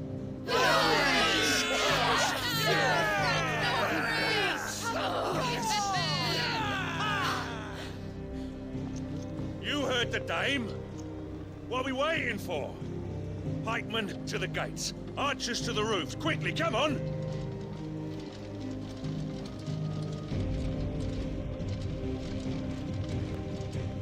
But she is but a common... whore, yes. And we'd follow her to the gates of hell.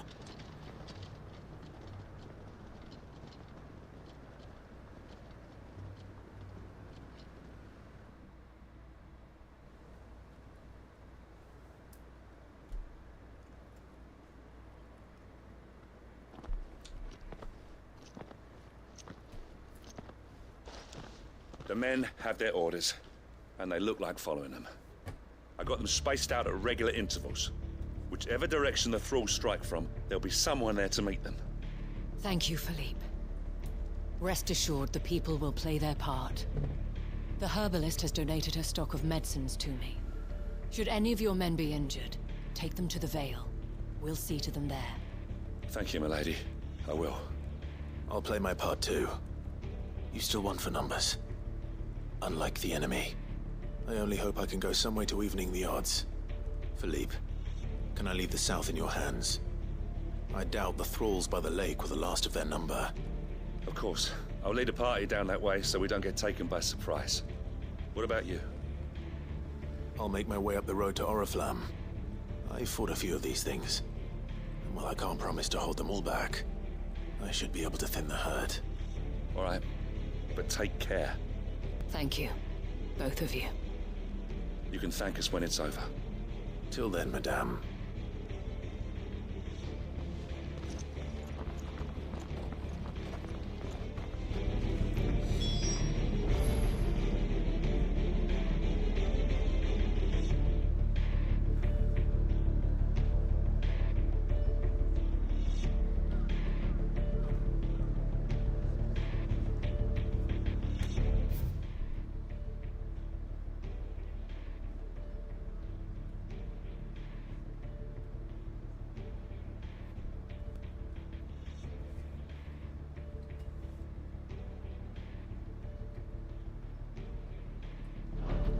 When the fighting begins, we can take refuge.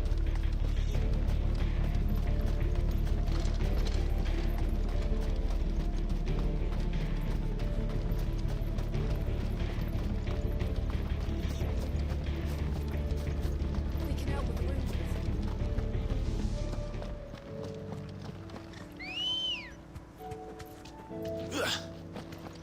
Ready, go? Fly, Ambrosia.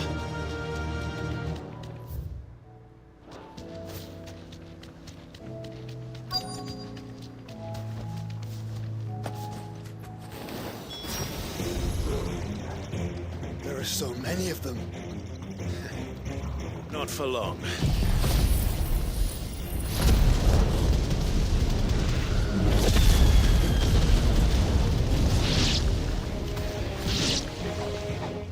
Over here!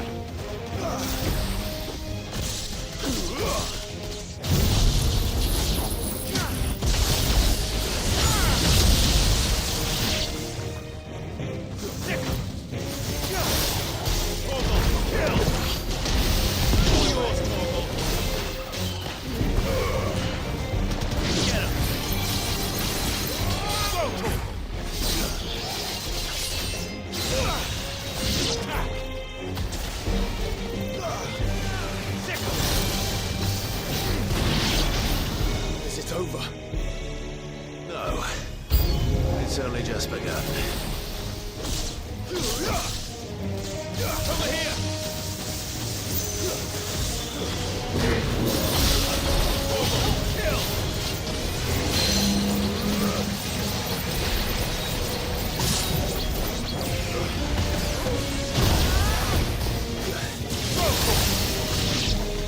This one.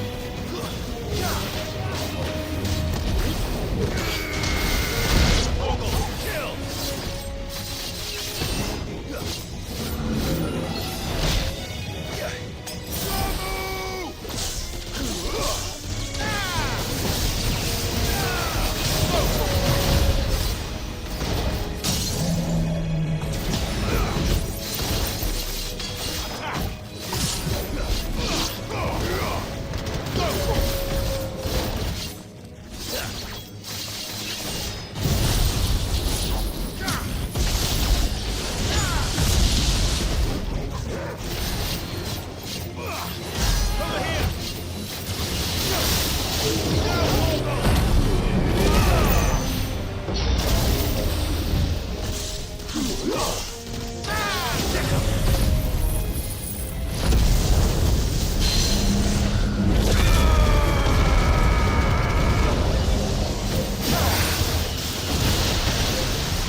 That looks to be the last of them. I wonder how the others fared. Better hurry back to town. Come on, Torgal.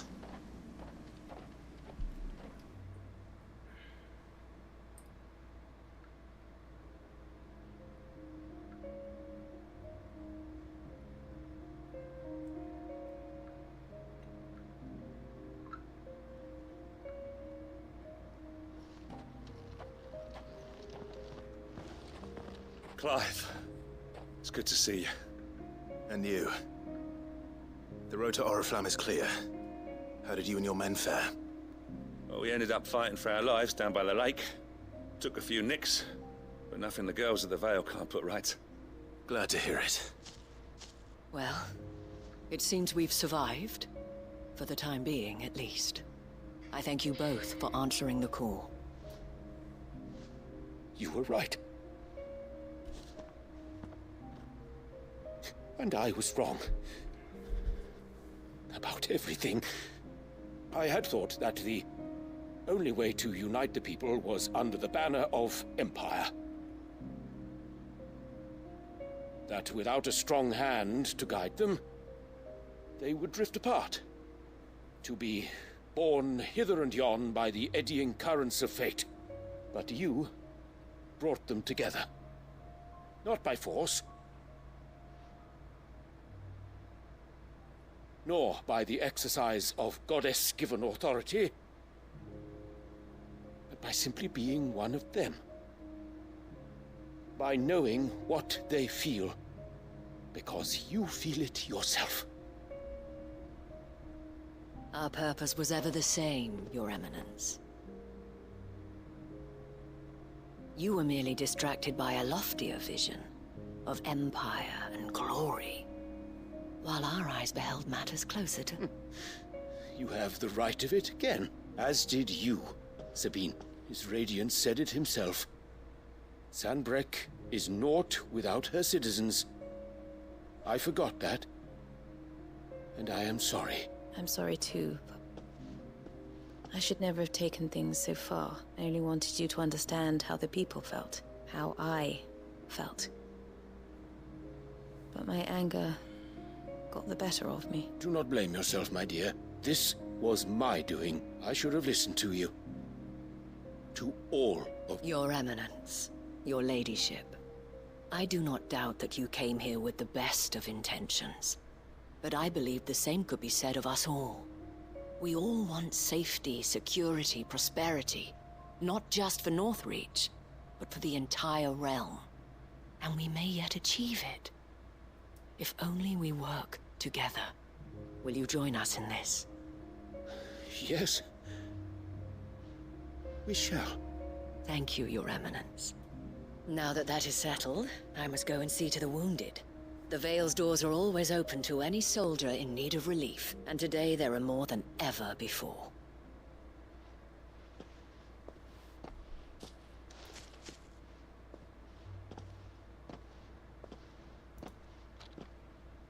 Madame Isabel is a rare soul indeed. In these dark times, I see that it is not men like me who should lead the realm, but women like her. You're right.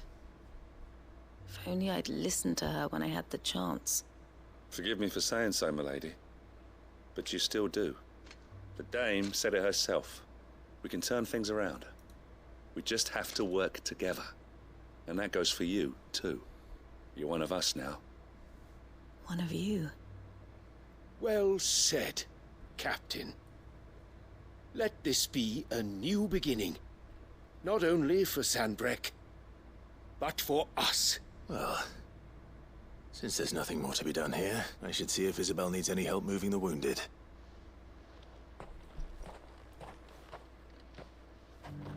Can we get you anything?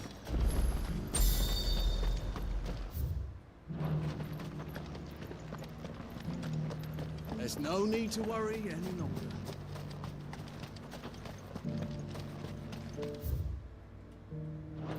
I saw several soldiers being carried to the Vale. How good? I'll be happy to man one end of... Don't mention it. Oh, but I must. Tell me. We're gonna skip all this. I'm ready to go and do other shit. This some deep shit. Very well. Exposition, don't. Long ago, We in the I had a side life in the crystalline dominion. I was Carla then, courtesan to the nobility. So sought after was I that it was only they who could afford my time. Alas, those halcyon days were not to last. For naive as I was, I fell in love with a bearer. He was my master's guard, the gentlest man I have ever known. After they discovered us together, he was whipped bloody and forbidden from ever looking at me again. And so we fled. Not that we had anywhere to flee to. We wandered, aimless and starving, half dreading, half praying that the next day would be our last. Until we found ourselves here, in Northreach.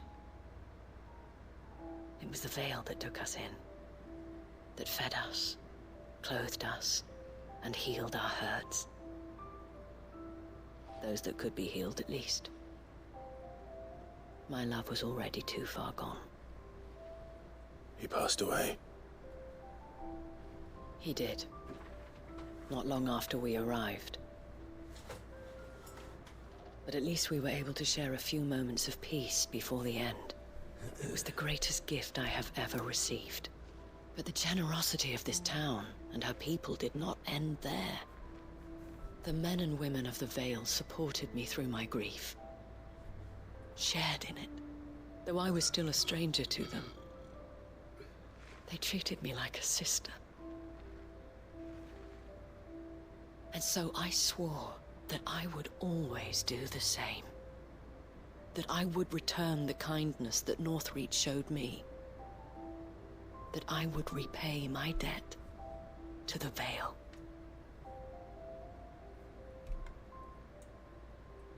Thank you, Isabel, for sharing this with me.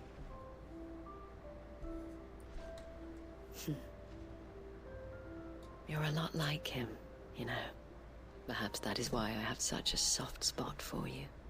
Never stop fighting, Clive. And I shan't either. I know that it will not be easy to keep Northreach together. But our efforts will be rewarded. Just look at us now. The people, the soldiers, even the Duke of Oriflamme and his daughter, all united in defense of this town that we have come to call our home. And what of you? Can we count on your support too? Always.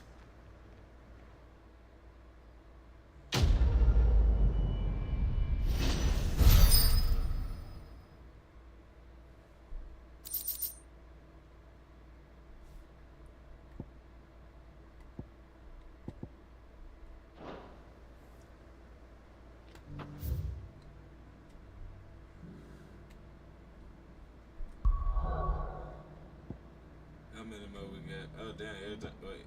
No, it's all the shit over here. Yeah, I'm about to say, wait.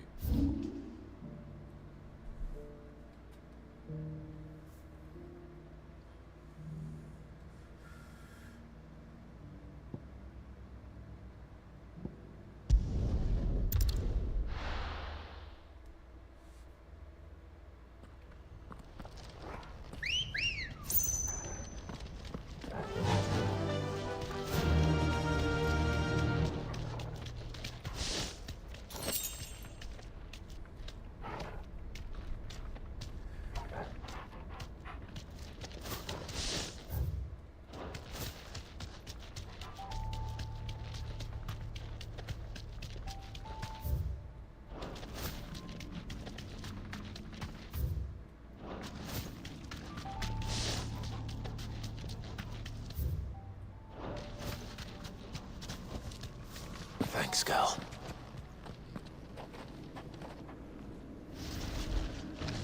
Oh, I did not know all that.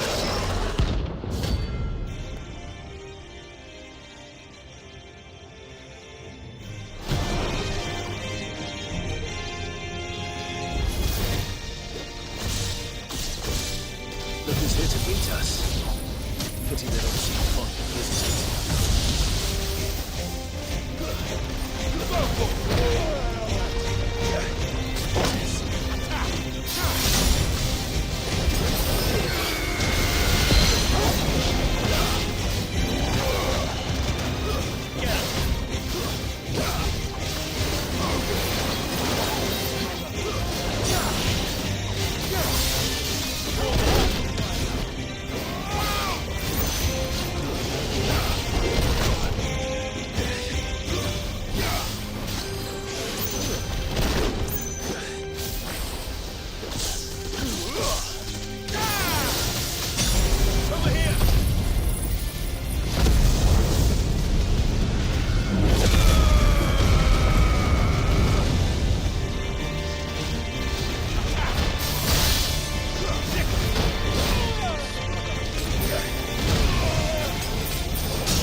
I've had warmer welcomes.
This be Nickelbug.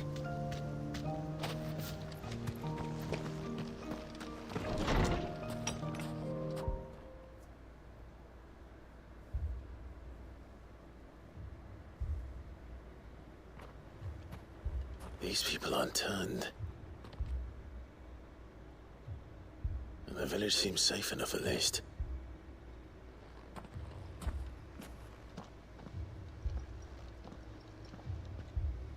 What is going on here?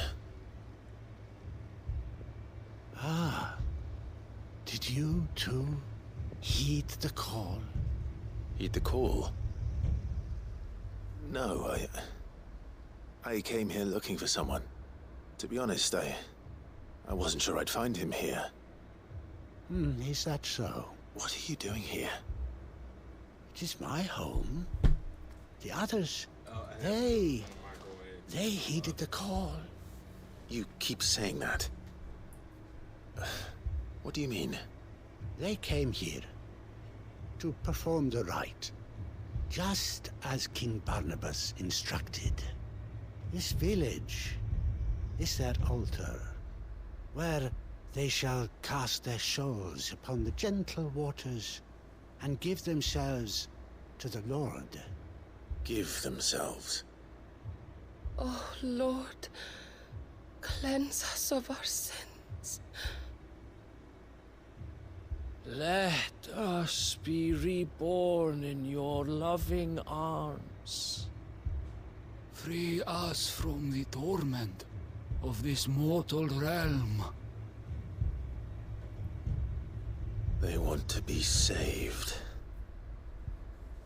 Forgive me, but did another foreigner like me come here? He was probably wearing a cowl. In the traveler from Storm? Yes. He's staying at my house, toward the rear of the village. Thank you. If you don't, I'll go and greet him. They seek the same salvation Barnabas did. At least the third chair still lives. Let's go and find him.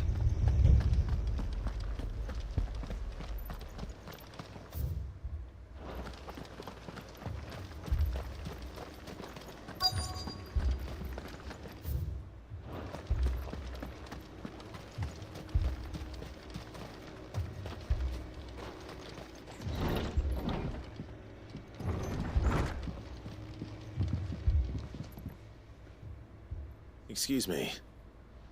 Are you with the I am. And so it would appear, Lord Rosfield, if I am not mistaken. That's right. And you must be the third chair. I am. Cyril was worried for your safety. He sent me to find you. Then I must apologize. I did not mean to trouble the bearer of the burning quill. Much less you, my Lord Marquis. He said that you had failed to report. Is there a reason for that? I came here to study the followers of this new faith. But the more I learned of them, the more my own faith began to falter. You have seen them at their prayers, have you not? They devote themselves to the veneration of their Lord with a fervor I have never seen before.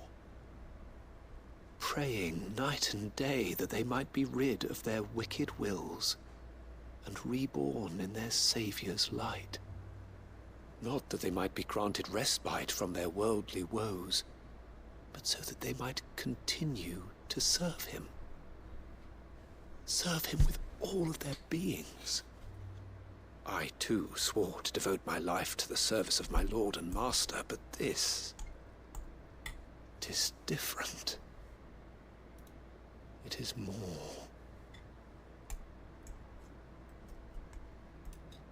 And so I would see it through to the end. See these people safe, that they might achieve their dream. That they might do their duty to their Lord. Even if it should keep me from doing my duty to mine. You do understand what their dream is, don't you? I do, my lord. They would cast aside their wills and become Akashic. I know that it may be hard to believe, but to these people, that is the very essence of salvation. Forgive me, my lord, but I must remain here. If you are to return to Master Cyril, I would consider it a great... Did you hear that, my lord? Something is happening. I'll go and find out what. Stay here.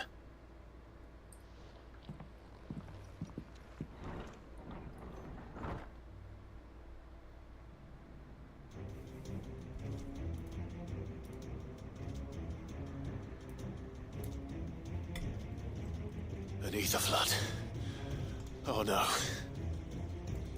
There must be something I can do.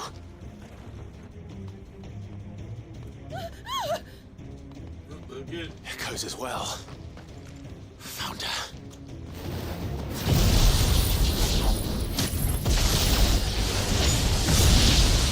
Ready, brother?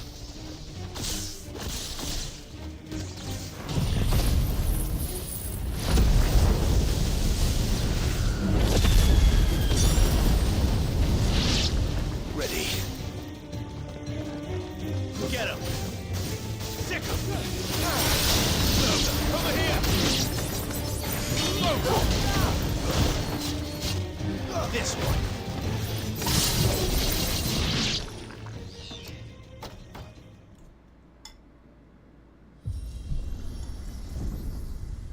What now?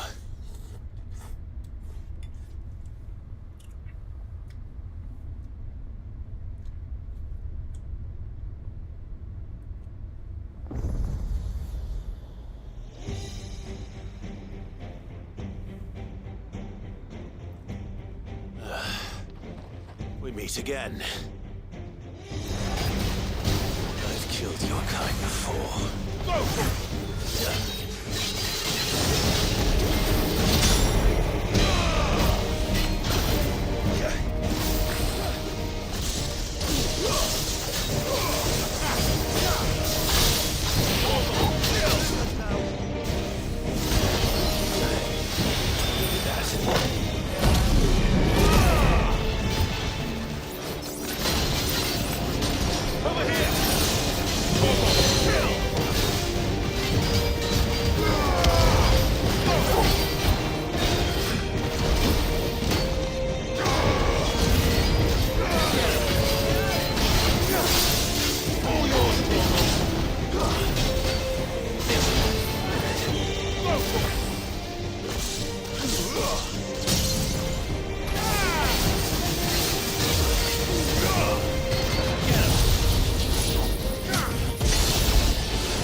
Damn it!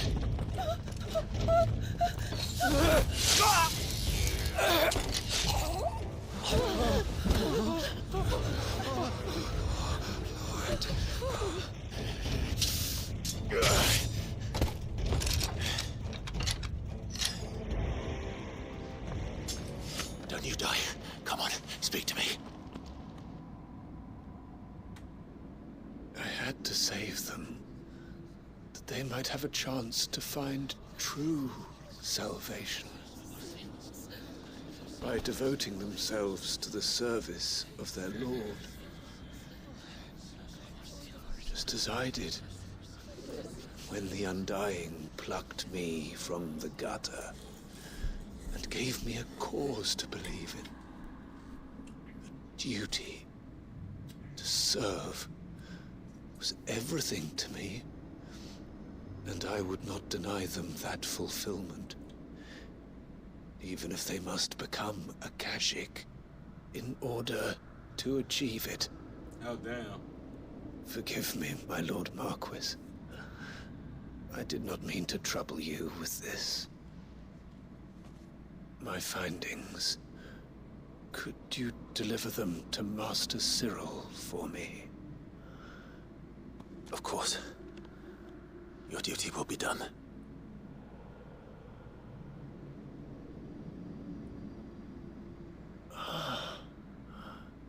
Look, my lord.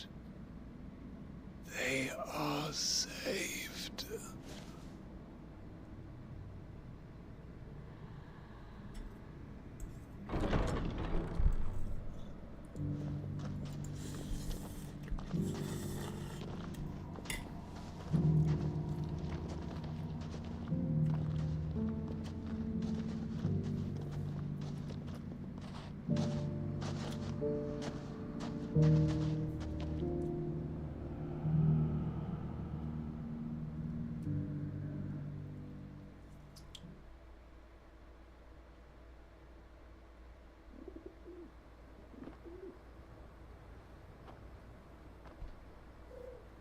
Sometime later. They are saved. Founder. I should get this report to Cyril.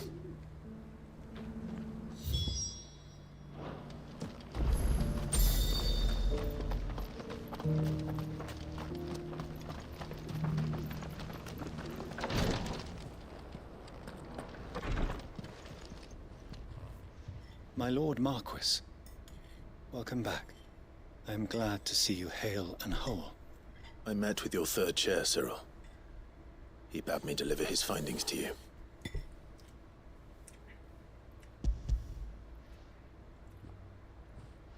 Thank you, my lord. He remained in Ash?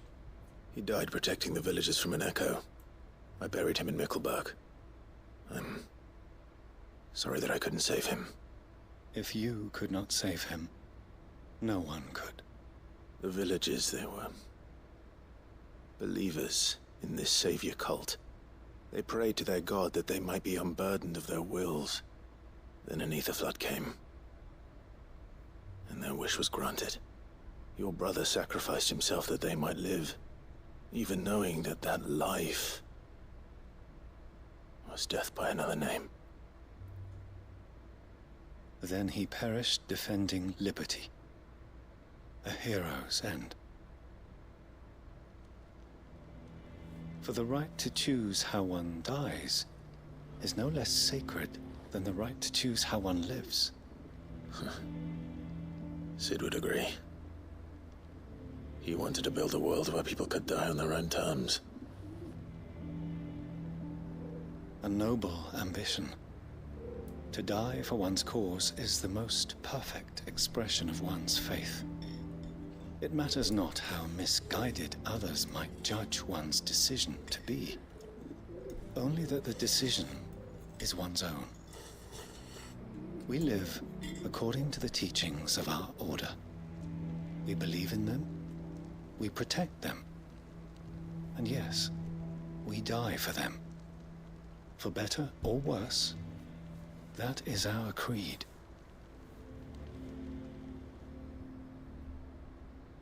But he didn't die for your creed.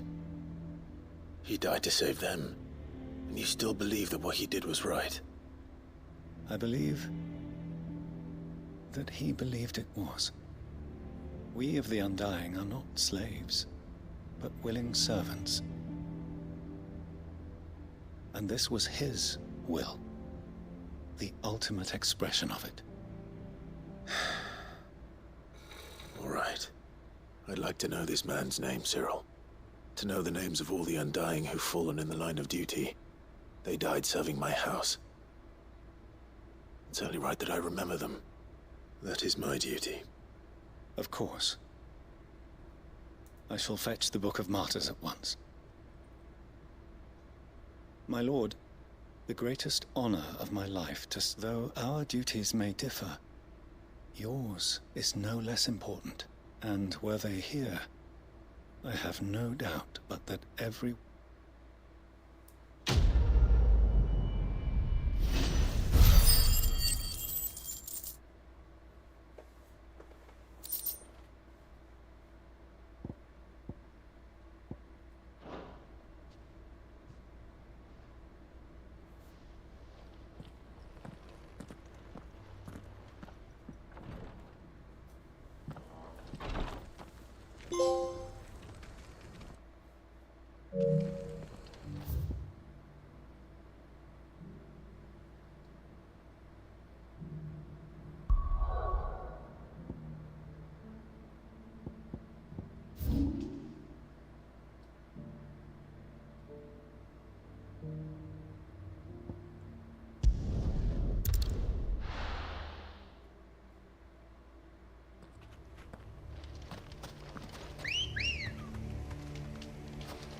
Ready, go?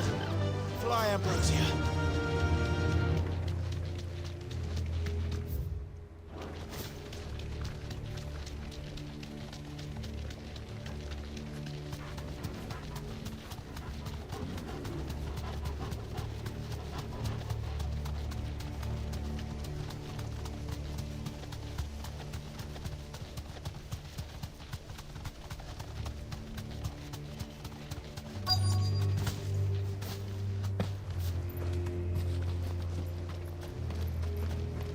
The entire village looks abandoned. Now, which house would a bookworm live in?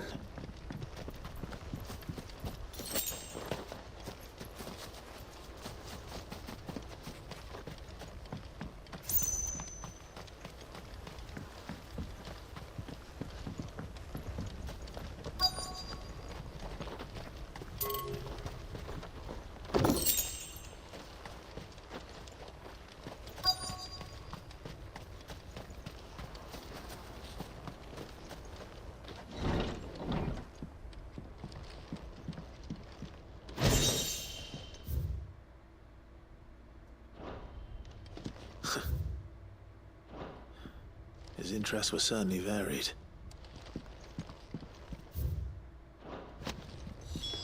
This is it. But if what it says is true, I need to get this back to the hideaway.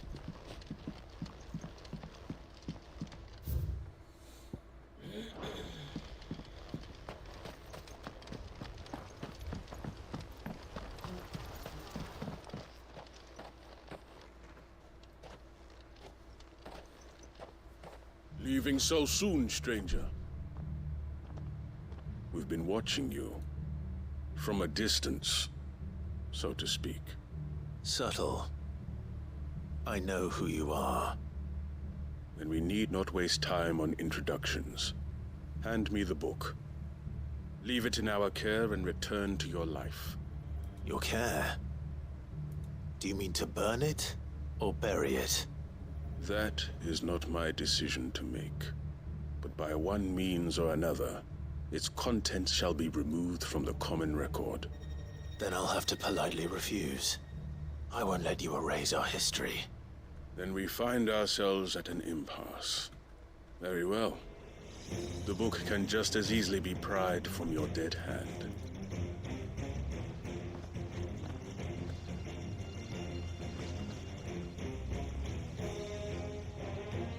Let's see, shall we?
Impressive, but we have other means. Why do you want it so badly? It lays out in no uncertain terms. It tells the shameful history.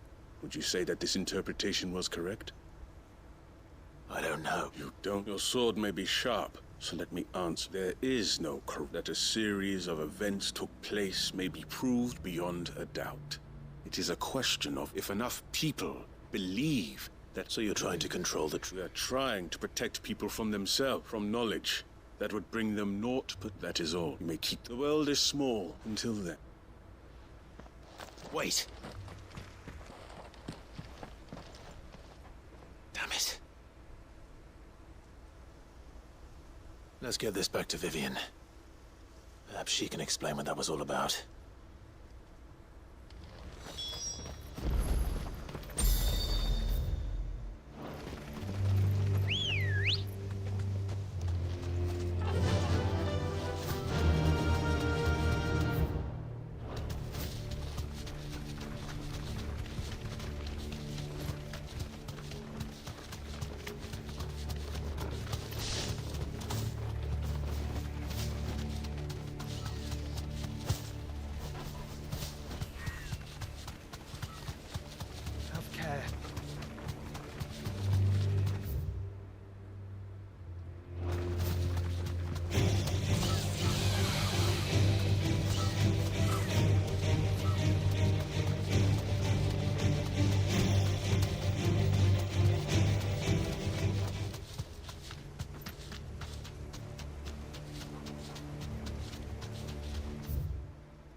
That'll do, girl. This must be the orphanage.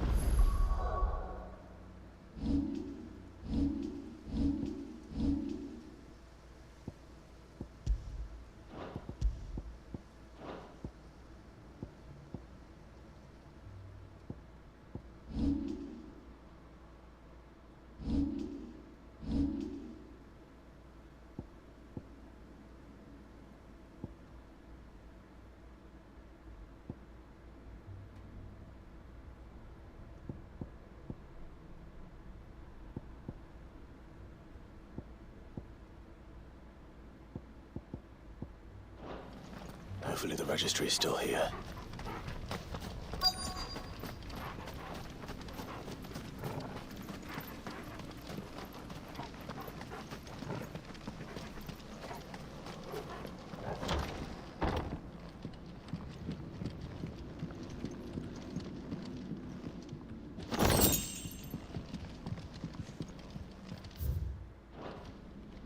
Disposed of. Conditioning. This is nothing short of torture. Herman wasn't exaggerating. It's a wonder he survived this place. I need to find that registry.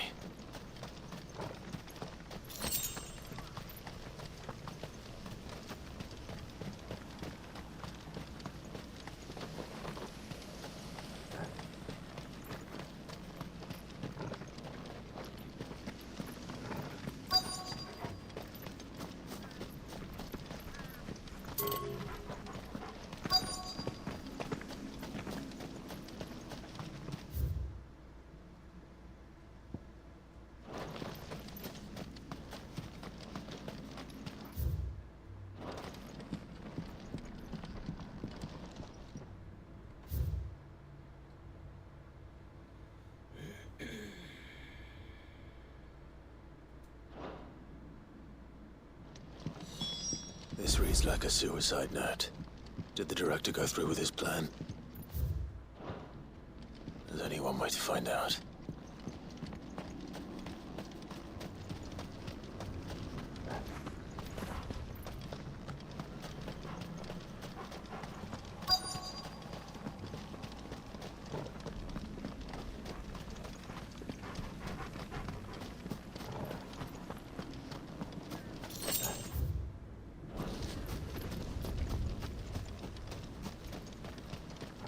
Forked white tree. This must be the place.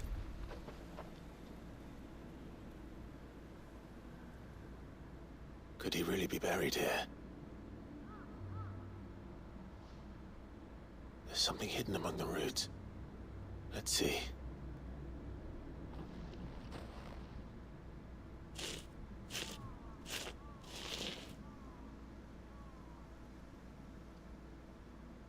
This must be the registry.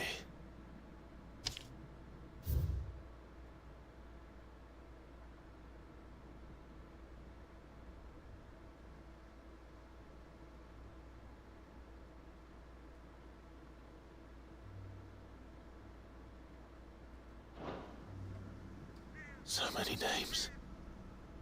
This place was a slaughterhouse. But where is the architect of all this misery? There is only a matter of time, I suppose. This place is cursed.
Come on.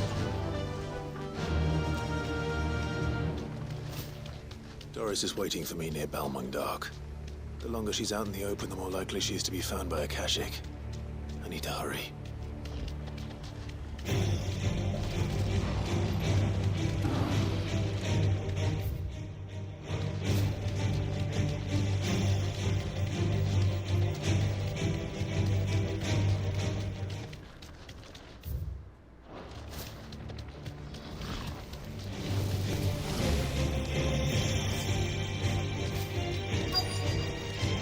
I can walk from here.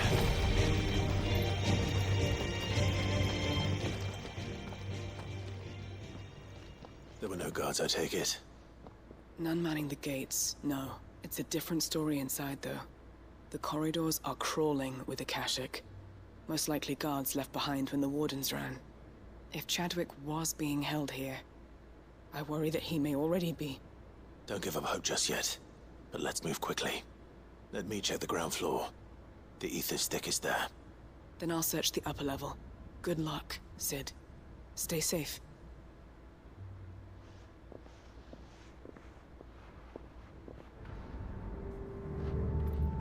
Just how bad are the It's inside the walls. Bad enough to turn a bearer. I hope not. We're risking a lot just being here. Better keep my eyes open for signs of life.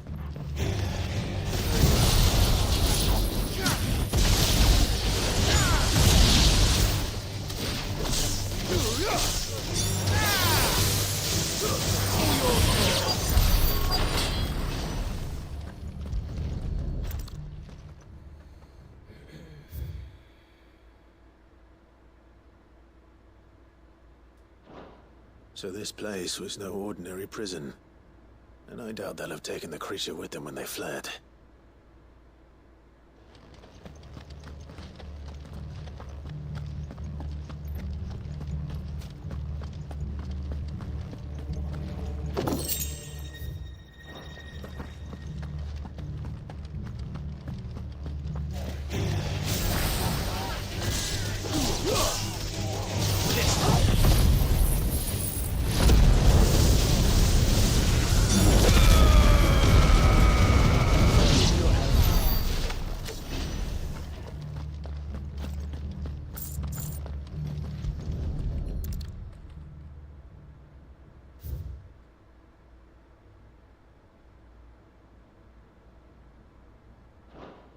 Minimal loss of Whoooole lives.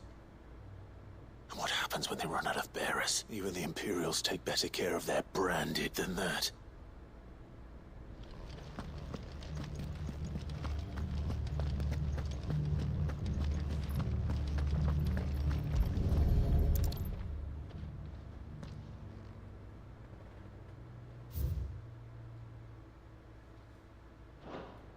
They were feeding bearers to it. Nothing but a Akashic down here. Hopefully things are looking better upstairs. I should go and see how Doris is getting on.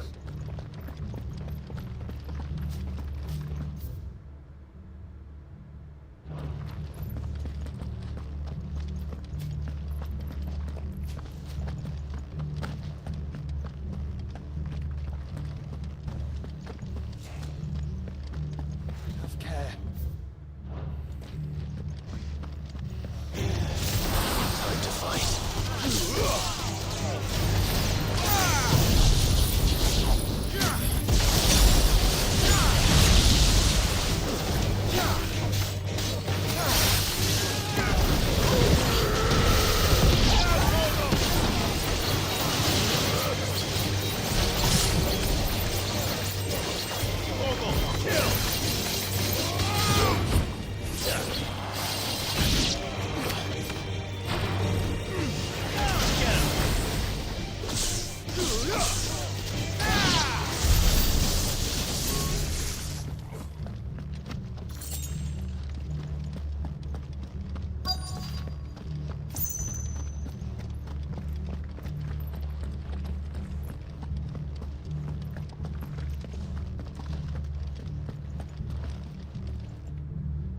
No lock downstairs. But I did find out that this place was more than just a prison. Something far more sinister was happening here. Wait a minute, I $2.99. know. Oh shit! I just need I've one been more reading some follower. of these documents and Hey, fuck that! If somebody can't on be Twitter true, right now, can it? come follow me on Twitch so I can have. bearers die every day in service of their masters, but this is so much worse. Pitting bearers against a wild beast armed with nothing but their wits? And all in order to bring about more death. And not just those who could fight, but the elderly, children even. And those who wouldn't or couldn't were disposed of. Whatever that means. I'm afraid it means they were fed to the monstrosity they kept here. Then we're too late. And I was a fool to bring you here. Don't say that. Did you find anything else? A key. But it doesn't fit any of the locks on this floor. Perhaps it will fit one of the doors downstairs. There's a corridor I haven't searched yet. Finish up here. All right.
Let's see what we can find down here.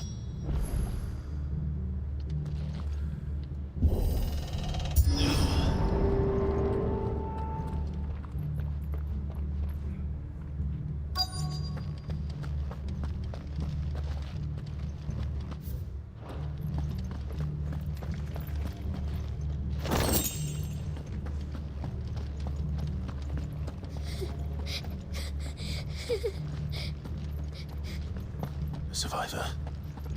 And she sounds close.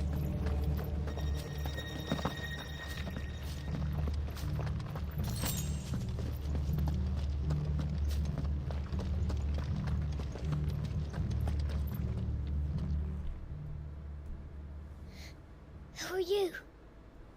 There's no need to be afraid. Are you alone? Are there any other survivors? Some of the guards. They're still here. But something's wrong with them. Everyone else was eaten by the monster. Of course there were. Thank the Founder. It was worth our coming. But I'd rather we didn't linger. Are you ready? Ready when you are. You poor thing. You must have been terrified. Did Jadwick send you? What? He fought the monster. Distracted it so I could run away. He must have sent you. Where is he? He opened your cell, didn't he? Chadwick.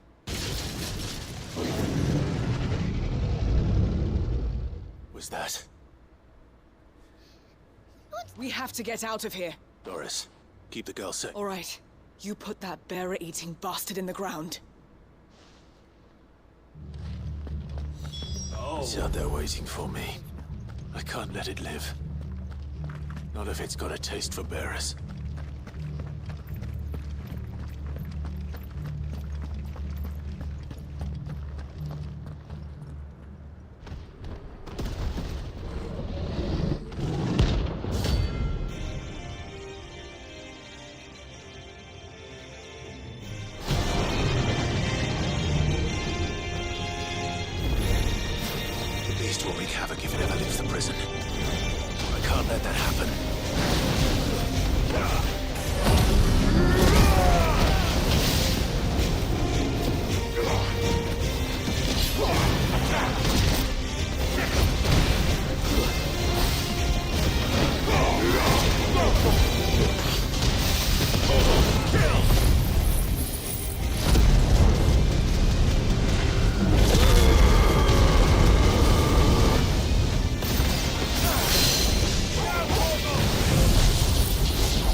Oh, it's my neck.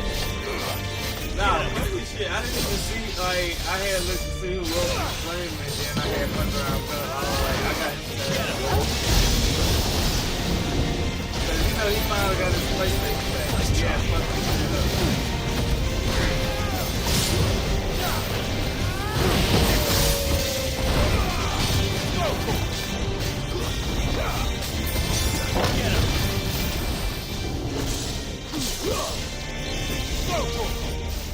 Over here!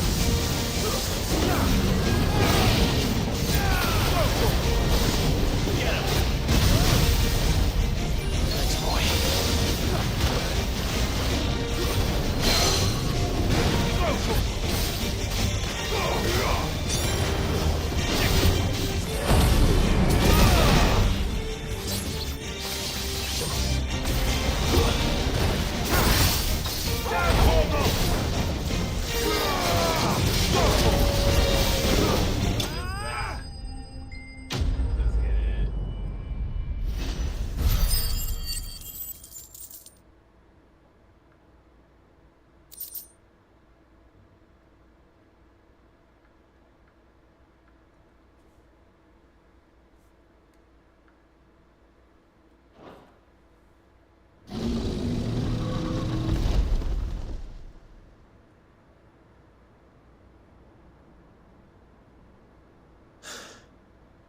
Finally.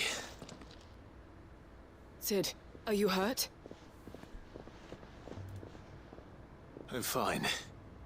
I think.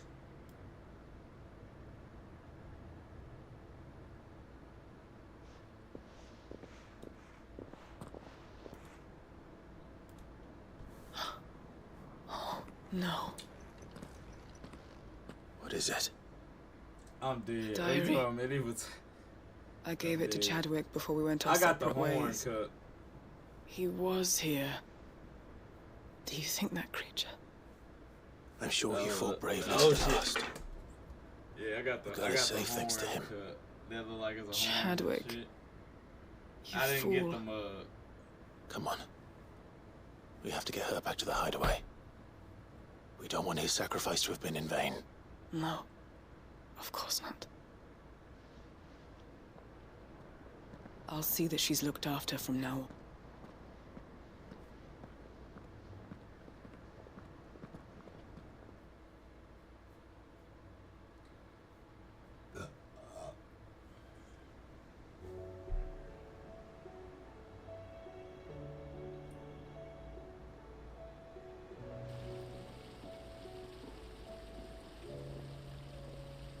From what I hear, you've barely left the girl's side in days. I hope she's recovering from her ordeal. She is. Slowly but surely. She's far tougher than she looks. I thank the flames we found her. If we hadn't... I know. But we did. I'm sorry we weren't able to save Chadwick. There's no need to apologize. Without your help, I would never have found out what happened to him. How he fought to the bitter end to save her. To save Haida Marie. That's the man I remember. The man I thought of as a brother. I wish I could have met him. I'd like to hear more about your past. If you don't mind, that is. Of course. You already met my former master. She trained Chadwick and I to do two things. Kill and obey. We were supposed to be sold to the highest bidder when the time came. But no bid was ever high enough to convince her to part with us.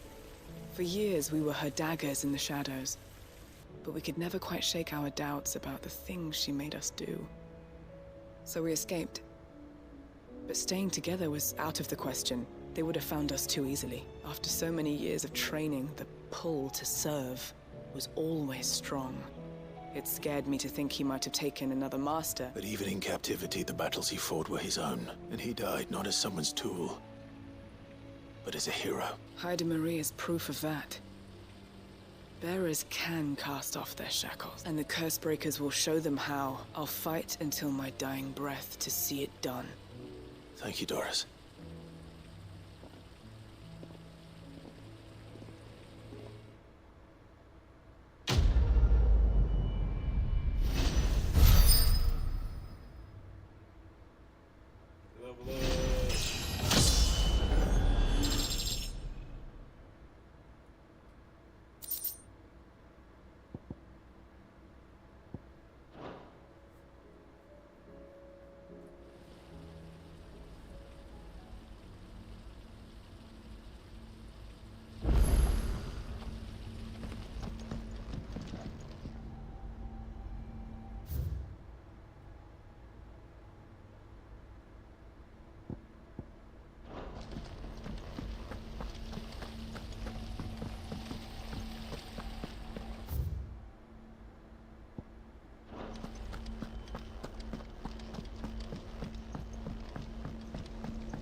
I hear that you traveled to Ash. Did you by any chance recover? I did.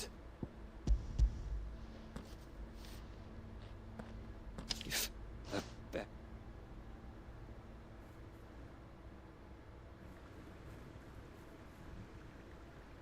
the director was a brutal man. The registry was all I found beneath the tree. There was no sign of a body.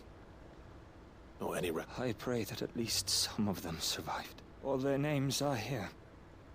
My friends. I can still remember their faces. Children who were taken from their bunks in the morning. No explanation ever offered. They'd be happy to know that you survived, Herman. But why did I make it out alive? It's not your fault. And blaming yourself won't bring them back. See that their names live on. I'm going to write a book. All of Valisthea will know. And in the name of those I lost. Neither will I. These records would have been buried for all eternity.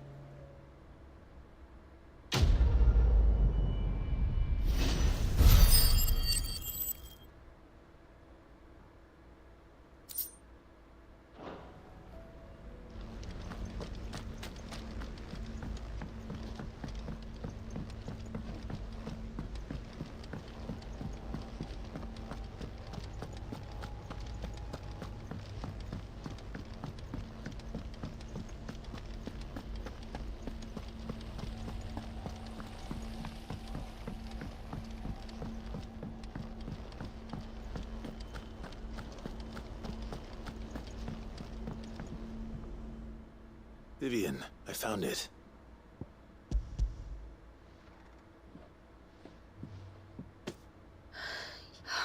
Even though I asked this of you, I feared the executors had seized every copy. I met with one of these executors, and I convinced him to let me keep it. He told me something. That the truth is just a matter of collective belief. And that if enough people believe a lie, that lie becomes the truth. It does. But it also means that the truth is not immutable. That it can be changed. Provided that those who wish to change it can convince enough people that their perspective is the correct one. As the sad history of the Bearers proves. You said that the book inspired you to become a scholar. It did. Or its author, rather. She was a heretic, you see. A firebrand and a dissenter. A gallows stood ready for her in every corner of the realm. And by shunning society, or perhaps being shunned by it, she stumbled upon a truth so potent that an entire realm trembled at the prospect of its utterance. I, too, have always felt somehow set apart from the world of men. She taught me that my solitude was not a curse, but a gift. And that, though my journey to the truth might be a lonely one, what I found at my destination would be more than worth the cost. Do you still feel that way? Honestly, I'm not entirely sure anymore. Since coming to the hideaway, I find my thinking somewhat clouded. Perhaps the result of studying mankind from a rather closer perspective than I had intended. But the more I study, the more I find value in this perspective.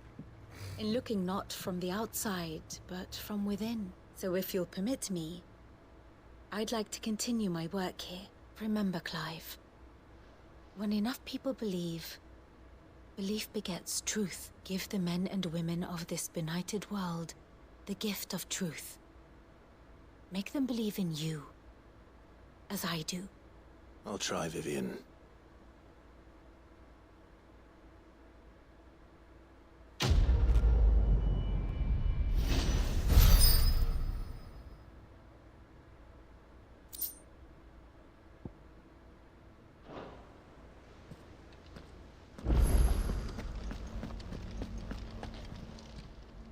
How may I help you today, Clive?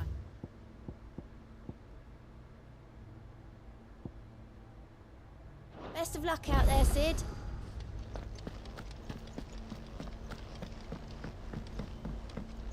You should have seen. Welcome back. Well, Yeah.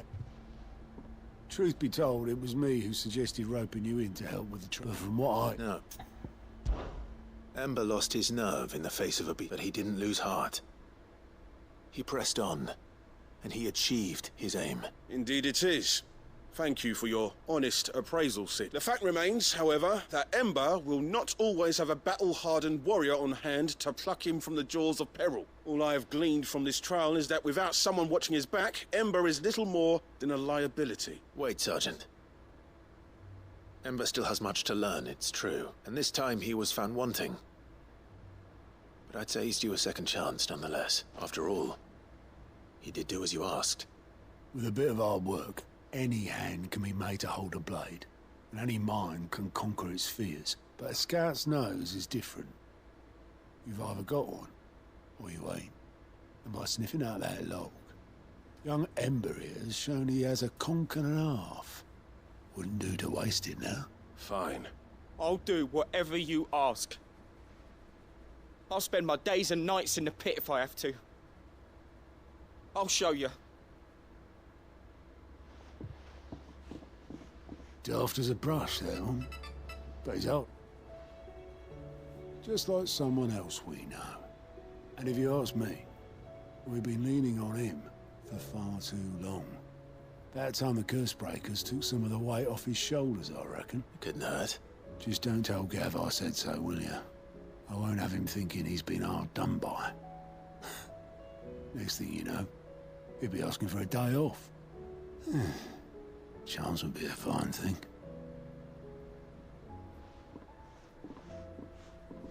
Forgive me, Sid. This...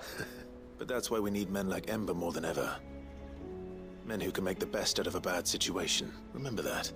I will, Sid.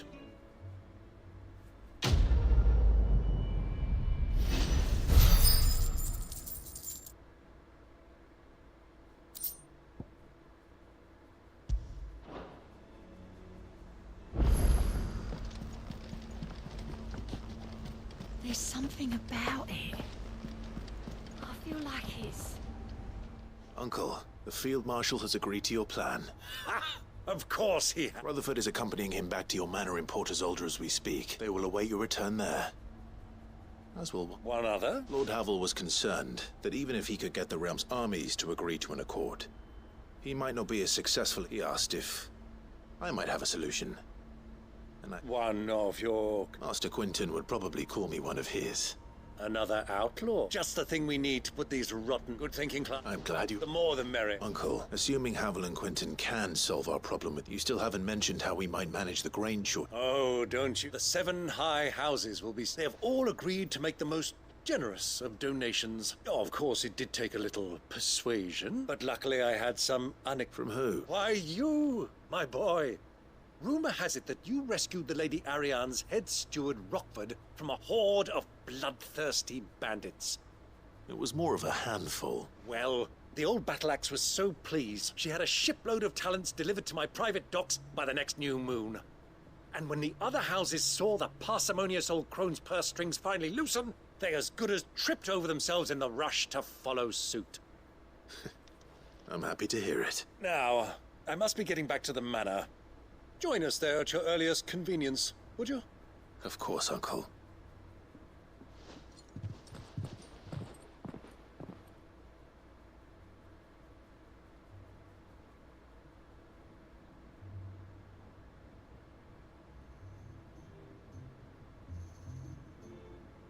And how, pray tell, will we get that grain to the capital if the roads are still overrun with Akashic? You'll find another bloody road. I only have so many men, and I'm not about to send them headlong into an ether flood. That is, unless you'd have them turn as well.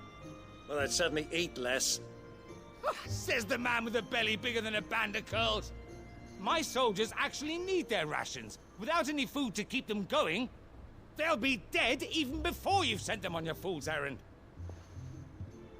If I may, gentlemen, perhaps I might suggest an alternative approach. Though supply routes are indeed disrupted, there is no shortage of ships. Indeed, they bob away in every bay from here to Randalar, awaiting a safe haven. Allow them to make port and fill their bellies full of grain. And once those who crowd the cities are fed, ferry the displaced back to the countryside to work the fallow fields. But I'm sure that you wish two such firm friends as yourselves need no help from the likes of me. Rutherford spoke fondly of the great bond between you. Us? Friends? I can't stand the man. Clive, I'm beginning to question the quality of the company you keep. And what kind of company were you expecting him to keep, the man? Criminal? How dare you? You are not fit to breathe the same air as this fine, upstanding young gentleman. Upstanding? He calls himself Sid the Bloody Outlaw!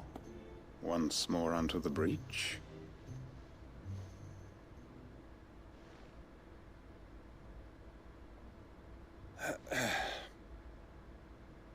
Shall we begin again? What we seek here is not to create a new nation, nor to claim the thrones of those that already exist.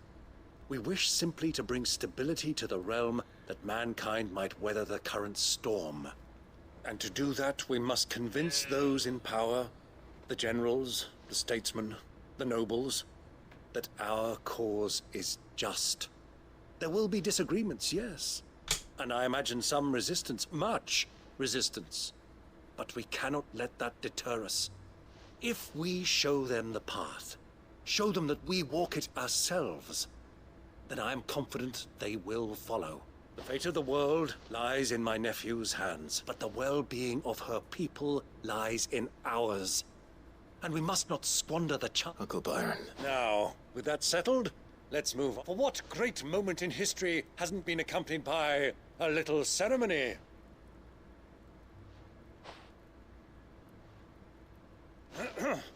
Citizens of Valisthea, I present to you the Triunity. Rutherford, Mike Will.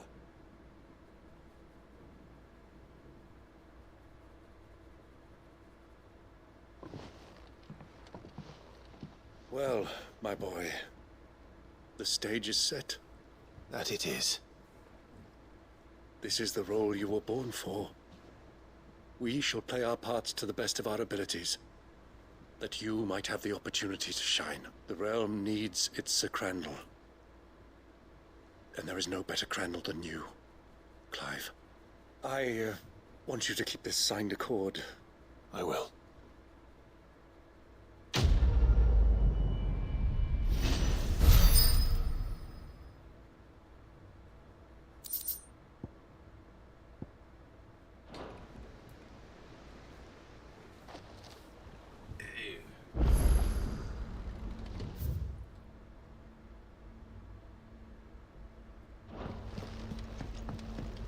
What do you think that thing is?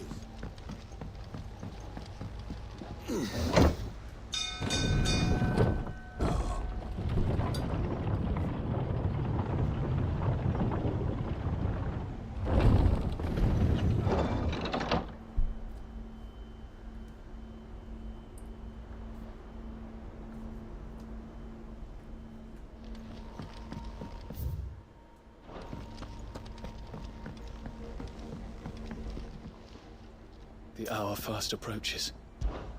My decision is made.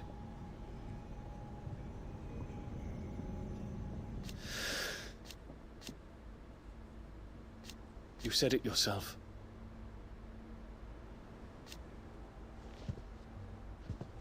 He must be stopped.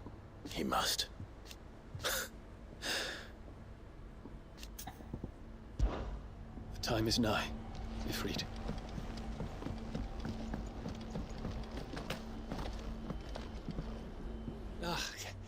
You alright? Something troubling you? It's just... Edda's baby will be coming soon. I'm sure she'd like that. Back in the north. Fam? Yeah, I'll let... So? We gotta get guess we gotta make some all right shit then. off the bed, yeah. Not just then. No. There's nothing in... Here.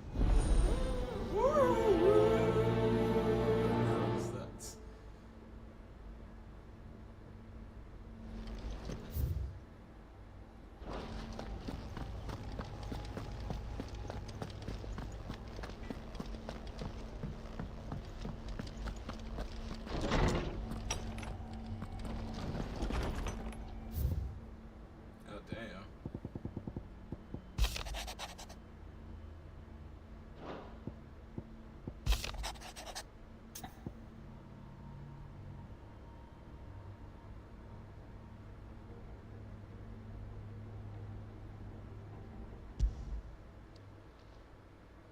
If Joshua was worried about Jill... I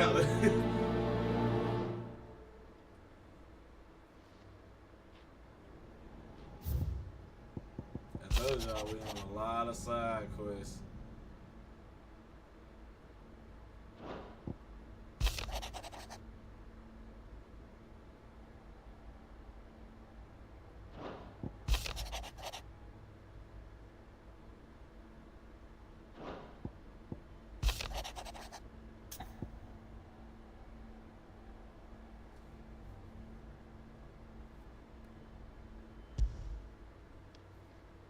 It's usually me making demands of Hippocrates. I wonder what this is about. Whoooole! That's funny.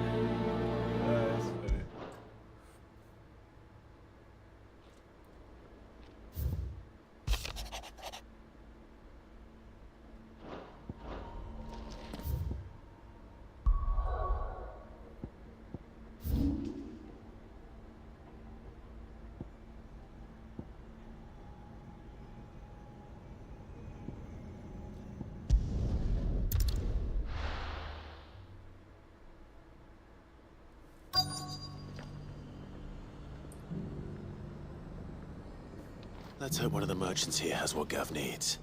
Excuse me. Oh. A silver chocobo feather. Oh, or maybe not. Though you're not the first. There was a man stopped by the rest not long ago, claiming he was attacked by a silver chocobo near some gutted hovel not far from Eastpool. Most took him for a braggart and a liar, but... We'll see.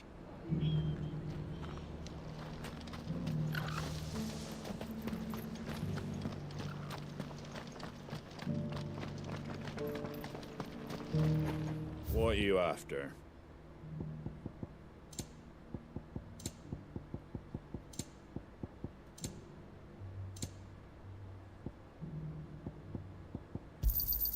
Much obliged.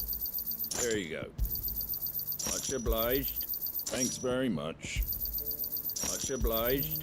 Thanks very much. Much obliged. Thanks very much. There you go. Much obliged. There you go. Much obliged. There you go. Take care out there, eh? Just because the heavens have gone to wreck and ruin, it don't mean we have to. Yeah. How do, traveller? You've the look of a man who could do with a new whetstone. I'm looking for a If that's the case, no one has seen a silver chocobo for years. Word is they were all hunted for their feathers.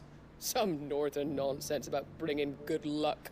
If any are still out there, I reckon they'll be doing their damnedest not to be discovered. You're probably right.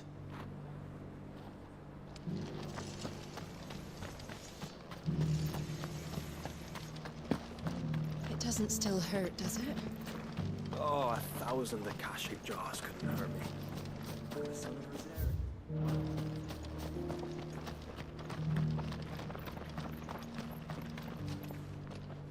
Can I help? You wouldn't happen to sell, was it? A silver chocobo sighted in the...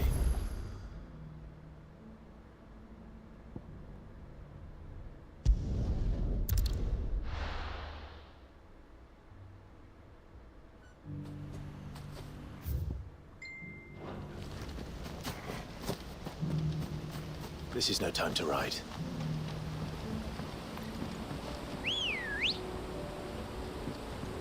Come on.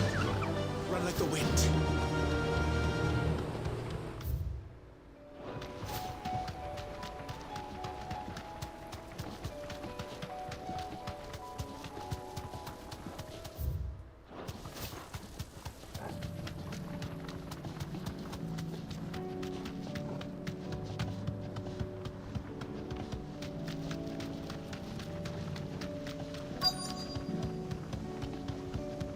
Tracks. They're not left by... And it's for a change.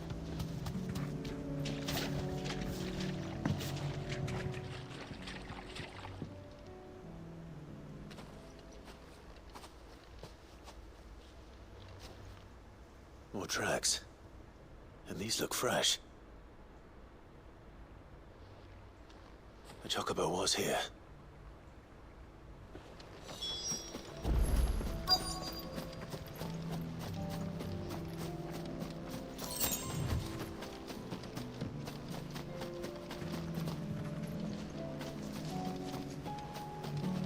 I don't hear anything.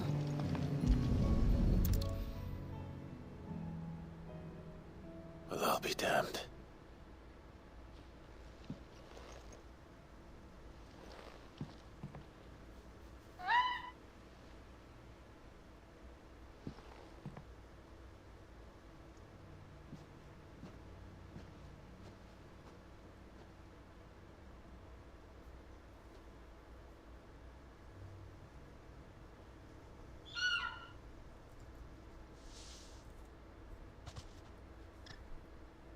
It's all right.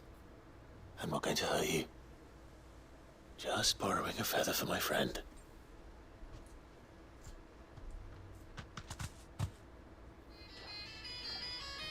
Thank you. Let's get this back to Gav before they change their minds. Where you going?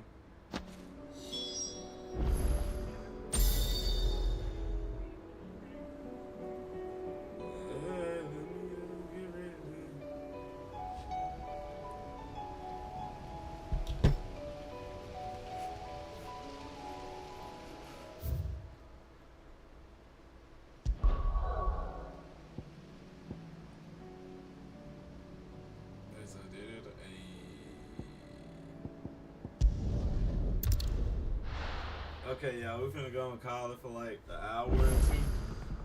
Since we done did most of the side quests, we still got 3. And then we got some bounties. So as soon as we get back, we're gonna handle the bounties, the rest of the side quests, and then we on for the rest of the night. As always, I appreciate everybody tuning in and shit. Is Snack still streaming?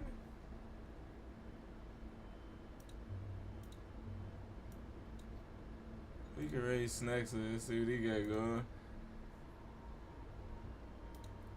Shout out to everybody on Twitter. I'm still working on that type of shit. Cause I do be seeing y'all over there.